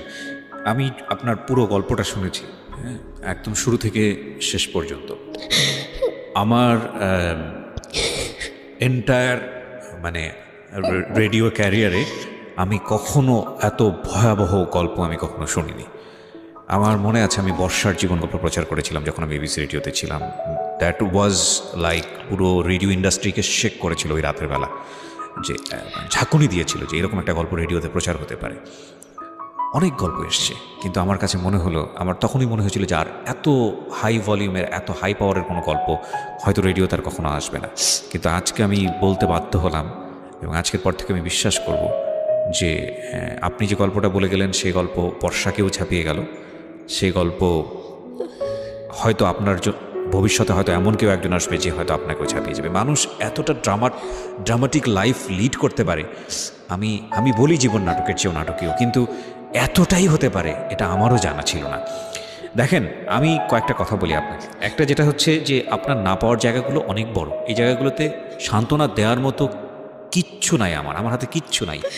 পৃথিবীতে এত বড় বড় মোটিভেশনাল স্পিকার আছে যারা মানুষকে স্বপ্ন দেখায়, যারা মানুষকে সুন্দরের কথা বলে যে অবস্থানই আপনি থাকেন না কেন সামনের দিন ভালো থাকতে হবে এবং থাকার জন্য এই করতে হবে।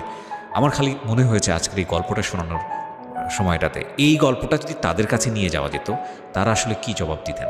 এত বড় বড় মোটিভেশনাল স্পিকার যেটা আমরা আমাদের ফেসবুকে দেখি কিংবা সারা দুনিয়াতে আছে, সাদগুরু থেকে শুরু করে সবার প্রতি রেসপেক্ট রেখে বলছি, অনেক বড় বড় মোটিভেশনাল স্পিকার আছেন। যদি এই গল্পটা শুনতো তাহলে তারা এই মেয়েটাকে কি বলে সান্ত্বনা দিত। ওর বয়স এখন 21 থেকে 22। আমি বরং আপনাকে এমন একটা জায়গায় বসাতে চাই।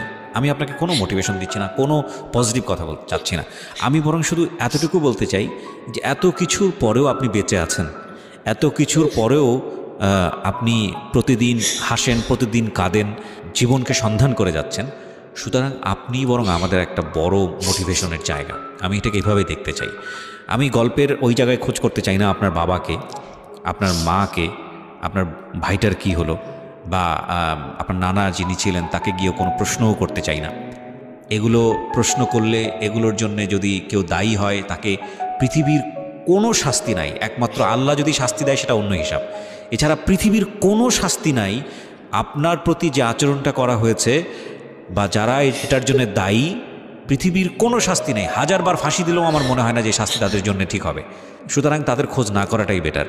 আমি শুধু এতটুকুই বলতে চাই, আপনি এই 21, 22, 23 বছরের জীবনে with the name of almighty Allah, আমি আল্লাহর প্রতি শুকর করেই কথাটা বলতে চাই যে আপনি এই অবস্থায় দাঁড়িয়ে থেকে আপনি এখনও বেঁচে আছেন এবং সত্যি সত্যি আপনি এখনও নিঃশ্বাস নিচ্ছেন। এটা আমার মনে হয় আজকে যারা জীবন গল্প শুনলো ঢাকা এফএমে, আজকের পরে যারা কান রেখেছেন দেশে এবং দেশের বাইরে, আপনাদের জীবনে আর কোনো দুঃখ থাকা উচিত না। এই মেয়েটাকে দেখলে আর দুঃখ থাকা উচিত না। এই মেয়েটাকে আমার কিচ্ছু বলার নাই, কারণ আমি ওকে কি বলবো বলেন, আমার কোনো ভাষা নাই। কিন্তু ভাইয়া সবাই যে বলতো যে আমার মুখ দেখো বাবা আমার জন্মের পর বাবা আমার সাথে এরকম হয়েছে, ভাইয়ের সাথে এরকম হয়েছে, এই বিষয়গুলো আপনি সত্যি আমাকে বলেন তো, একটা 2.5 মাসের শিশু কি পাপ করতে পারে? কতটুকু পাপ করতে পারে? রিপা, আমি আপনাকে একটা কথা বলতে পারি, আমরা পৃথিবীর শ্রেষ্ঠ জীব, সৃষ্টিকর্তা আমাদেরকে সেটাই বলেছেন, মানুষ পৃথিবীর শ্রেষ্ঠ জীব। ঠিক একইভাবে এটাও সত্য, মানুষের ভেতরে যত খারাপ জিনিস আছে পৃথিবীর অন্য কোনো প্রাণীর মধ্যে সেটা নাই। আপনি এরকম জানেন না যে বাবার দ্বারা মেয়ে রেপ হয়? এরকম ঘটনা সমাজে বিরল না? আপনি এটা জানেন? জানেন তো, শুনেছেন, এরকম নিউজ হয়।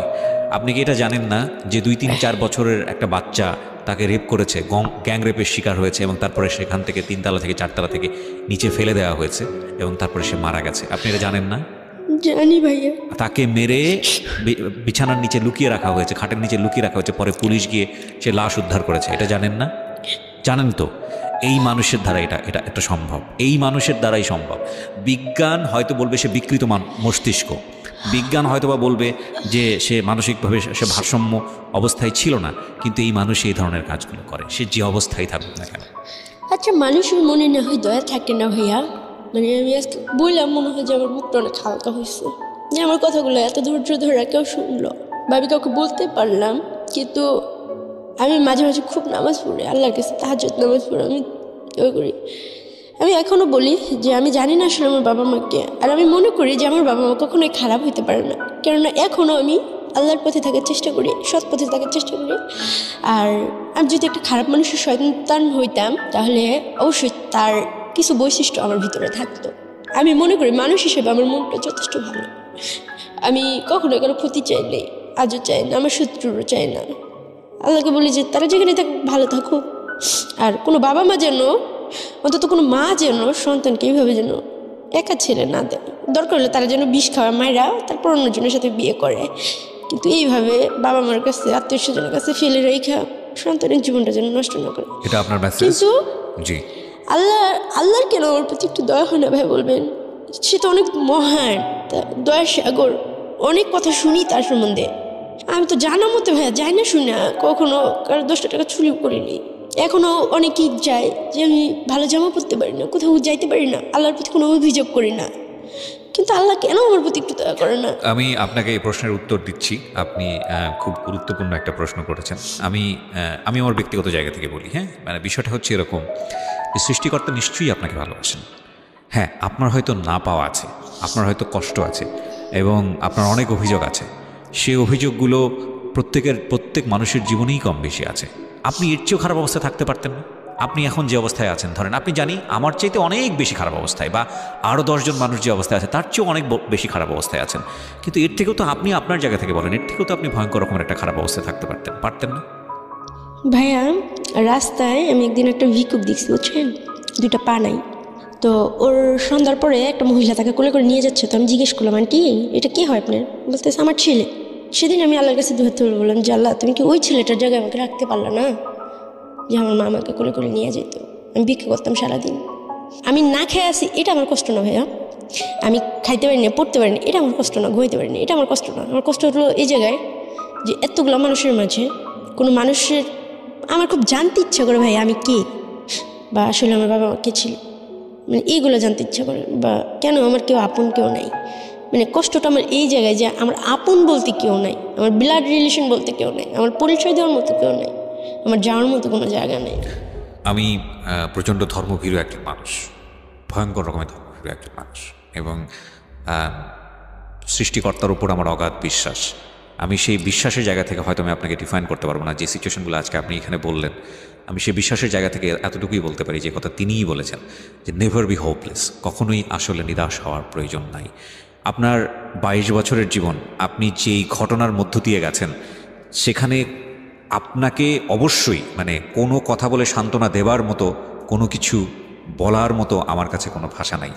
আপনার জীবনে যেমন 22 বছর সত্য, তেমনি আমার রেডিও ক্যারিয়ারের জীবনে আমি 8 বছর শুধু মানুষের জীবন গল্পই শুনেছি, এবং আমি যতটা শুনেছি তার চেয়ে খুব কমই মানুষকে শুনিয়েছি। তো সেই জায়গাটা থেকে আমি বলছি যে যে গল্প মুখোমুখি আজকে আমি হয়েছি, আমি সেটার জন্য 8 বছর ধরে প্রিপারেশন নিইনি, এবং আমি আজকে টু বি অনেস্ট আমি কখনো চিন্তাও করতে পারিনি, আপনি যেভাবে এসেছিলেন স্টুডিওতে আপনার হাসি মুখ দেখে, আমার কখনো মনেও হয়নি যে স্টেজে বসার পরে এইরকম একটা গল্প আপনার কাছ থেকে। আমি জানতাম যে একটা খুব ভয়ানক গল্প আজকে আমি উপস্থাপন করতে যাচ্ছি, কিন্তু আমি অনেককেই হারিয়ে ফেলেছি। আমার কথা বলার জায়গাটা যারা আজকে শুনছেন, যারা আমাকে নিয়মিত শোনেন, তারা জানেন যে আসলে আমি এতটা কনফিডেন্টলেস কখনোই থাকি না, কিন্তু আপনার গল্প শোনার পরে আমি পুরোপুরি কনফিডেন্টলেস, এবং সেই জায়গা থেকে আমার কাছে কোনো উত্তর নেই। কারণ যেই জায়গাটিতে আপনি আঘাতপ্রাপ্ত সেটা মন, এই মনের রকমের জায়গায় আসলে মোটিভেশন দেওয়ার মতো অবস্থা আমার নাই পুরো গল্পটা শুনে। কিন্তু আমি আপনাকে বলতে চাই 22 বছরে আর আপনার অপ্রাপ্তির জায়গাটা যতটা বেশি বড়, আপনাকে যদি আল্লাহ 22 বছর বাকি 22 বছর বাঁচায় এবং সেই 22 বছরে আপনার জীবনে হয়তো তিনি এমন কিছু দিবেন যে এই 22 বছর আপনি পুরোপুরি ভুলে যাবেন, এতটুকু আশা রাখার জন্যে আমি আপনাকে অনুরোধ করতে পারি। আমি জানি আপনি সেটা রাখবেন এই কারণ আপনি দেখেন আপনি অ্যাসাইলামে ছিলেন প্রায় 12 বছরের মতো। অ্যাসাইলাম তো বলবো না, আসলে এতিমখানায় ছিলেন আপনি হচ্ছে প্রায় 12 বছরের মতো। ওই জায়গায় আপনার একটা সুন্দর জীবন হয়ে যেতে পারতো। আপনাকে বহুবার অফার করা হয়েছে আপনাকে ধর্মান্তরিত করার জন্যে, বহুবার আপনাকে বলা হয়েছে যে আপনি একটা সুন্দর জীবন পাবেন, কিন্তু আপনি সেটা করেননি। এবং সেটা আপনার দ্বারা করলে খুব বেশি অবাক হওয়ার মতো সুযোগ ছিল না, এই কারণে যে মাত্র 6 বছর বয়সে আপনি এতিমখানা চলে গেছেন। ওই সময় আপনি ধর্মকর্ম কী বোঝেন? সুতরাং ভিন্ন একটা সংস্কৃতিতে গিয়ে আপনি হয়তো এরকম করলেও করতে পারতেন, বাট আপনি করেননি। সুতরাং সৃষ্টিকর্তার প্রতি আপনার যে ডেডিকেশন, আপনার যে রেসপেক্ট, সেটা এখনও আছে বলেই আপনি এখনও ফাইট করে যাচ্ছেন। এবং আপনি যে দিন শেষে একটা কথা বললেন যে আপনি ভালো আছেন, হ্যাঁ, আপনি ভালো আছেনের জায়গাটায় আপনি অনেক বেশি শক্তিশালী, নইলে আপনি 22 বছর পর্যন্ত, এতদিন পর্যন্ত আপনি টিকে থাকতে পারতেন না। আমি আরেকটা কথা আপনাকে বলি, সেটা হচ্ছে কোনো মানুষকে ছোট করে না। আমি যদি রেডিওতে অ্যানাউন্স করি কালকে অন্তত 100 জন লোক দাঁড়াবে যে আপনার ভাই হতে চায়, কালকে অন্তত 200 লোক আমার সাথে যোগাযোগ করবে যে আপনাকে যারা বিয়ে করতে চায়, কালকে অন্তত এরকম 100 থেকে 150 জন মানুষ দাঁড়াবে যারা আপনার বাবা মা হতে চায়। বাট পৃথিবীর কেউ আপনাকে কখনোই গ্যারান্টি দিতে পারবে না যে এই ইমোশনটা আপনার আমৃত্যু, আপনি একেবারে মৃত্যু পর্যন্ত তারা আপনার সামনে রূপে থাকবে। যেহেতু গ্যারান্টি দিতে পারবে না, সেহেতু আমি অ্যানাউন্সমেন্টটাও দিব। কারণ যে জায়গাটায় আপনি ক্ষতবিক্ষত, সেটা হচ্ছে মানুষের মন। এই মানুষের মনের কারণেই আপনি দেখেন একটা মানুষ আপনাকে নিয়ে গিয়ে বাড়িতে জায়গা দিল, আপনার জন্য আলাদা একটা বাসা নিল, আপনাকে সে বাসায় ফিরে আপনার হাতে চুমু খেত, আপনার কপালে চুমু খেত, আপনি সেখানে গিয়ে আপনি দেখা শুরু করলেন আপনি একটা সংসারের স্বপ্ন, এবং সেই মানুষটাই আপনাকে 1000 টাকা দিয়ে লাথি মেরে ঘর থেকে বের করে দিল। সবই কিছুই কিন্তু এই মনের জায়গা, হ্যাঁ। এবং আপনি দেখেন এই মনের কারণেই আপনি যে এত বড় ফাইটটা করে চলেছেন, সেই ফাইটটার জায়গাটা আপনার এখনও অনেক বেশি অপূর্ণ।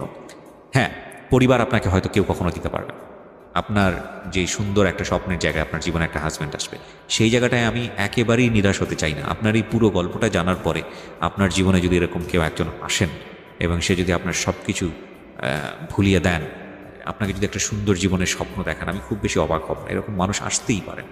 সবচেয়ে বড় কথা হচ্ছে যে আল্লাহ নিজেই বলেছেন যে তুমি নিরাশ হয়েও না, ঠিক আছে? আপনার জীবনে যেই ঘটনাই ঘটেছে না কেন, যাই ঘটেছে, আপনি তো এটা বিশ্বাস করেন। যদি বিশ্বাস না করেন তাহলে বিশ্বাস জায়গাটায় আপনাকে আসতে হবে। আপনার চেয়েও ভয়ঙ্কর ঘটনা হয়তো কারো জীবনে ঘটেছে, আপনি সেটা জানেন না। সেটা তো ভাই আমি এখনো স্বীকার করি যে প্রত্যেকটা মানুষের জন্য ভালো খারাপটা আছে ভাই, কিন্তু আপনার জীবনে যেটা হয়েছে ভালোটা আপনি খুঁজে পাচ্ছেন না। এক্স্যাক্টলি হোয়াট ইজ ভালোটা কি? তো আমার মনে হয় যে এই সার্চ করার জায়গাটা, আমি জানি না প্রিয় শ্রোতা আপনারা কি বলবেন, মানে আমার আসলে উত্তর দেওয়ার মতো আসলে কিছু নেই। ভিক্ষা করে তার জন্য মা বলে একটা শব্দ আছে, শুধু মার জায়গাটায় আপনি কেন স্টিক হয়ে আছেন? কেননা আমি আমার মাকে খুব ভালোবাসি, আর আমি আমার মাকে কখনো ধরতে পারিনি। যাদের মা মারা গেছেন তারা কি করবেন? তারা সবাই আল্লাহর কাছে নামাজ পড়ে দোয়া করবে যে তার মা যেন। আপনি ধরেন আপনার মা তো মারা গেছেন, আপনি হয়তো মায়ের কাছ থেকে যতটুকু পাওয়ার ছিল আপনি পাননি। আমি এরকম গল্প শুনেছি যে ভাই আপনাকে বলে বুঝাতে পারবো না, আমি জানি, আমার মার জন্য যে আমি মরতে পারতাম, মা শব্দটাকে আমি খুব ভালো। আমি এরকম গল্পও জানি যে 12-13 বছর বয়সে সেই ছেলে অনেক প্ল্যান করে তার বাবাকে খুন করেছে।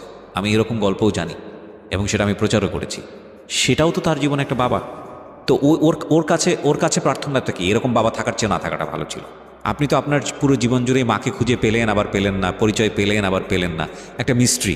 অনেকের জীবনে বাবা মার প্রেজেন্স সবচেয়ে বড় যন্ত্রণা। দেখো ভাইয়া, যে আমি যে মা, মানে এগুলো একটা সময় ছিল না, কষ্ট ছিল, আমি ভাবছি মা মরে গেছে, বাট আমার জীবন আইসা এইভাবে আইসা আবার ফিরা আবার মারা গেছে। আমার একটা জীবনে কয়বার আমার মাটা মারা গেল আপনি বলেন তো? এক্স্যাক্টলি। আমার আসলে কোনো উত্তর নাই প্রিয় শ্রোতা, আই এম ট্রুলি হোপলেস। আমি বৃথা চেষ্টা করছি ওকে বোঝানোর জন্যে, কারণ এই সিচুয়েশনে আমি ভাবিনি, আমি এন্টায়ার ক্যারিয়ারে কখনো ভাবিনি। প্রশ্ন করছিলেন ভাইয়া যে তুমি কেন গল্পটা বলতে চাও, শিক্ষণীয় আছে। আসলে আমি নিজেও জানি না, আমি শুধু আমার কষ্টটা শেয়ার করার জন্য গল্পটা বলছি। আর কোনো মা যেন সন্তানের কথা একটু ভাবে। আমার গল্পটা যারাই শুনুক, কোনো সন্তান কালো হোক, পঙ্গু হোক, যাই হোক, দরকার হলে যেন 10 টাকার বিষ কিনা সন্তানকে মেরে ফেলে, কিন্তু রাস্তায় যেন কখনো ছেলে না দেয়।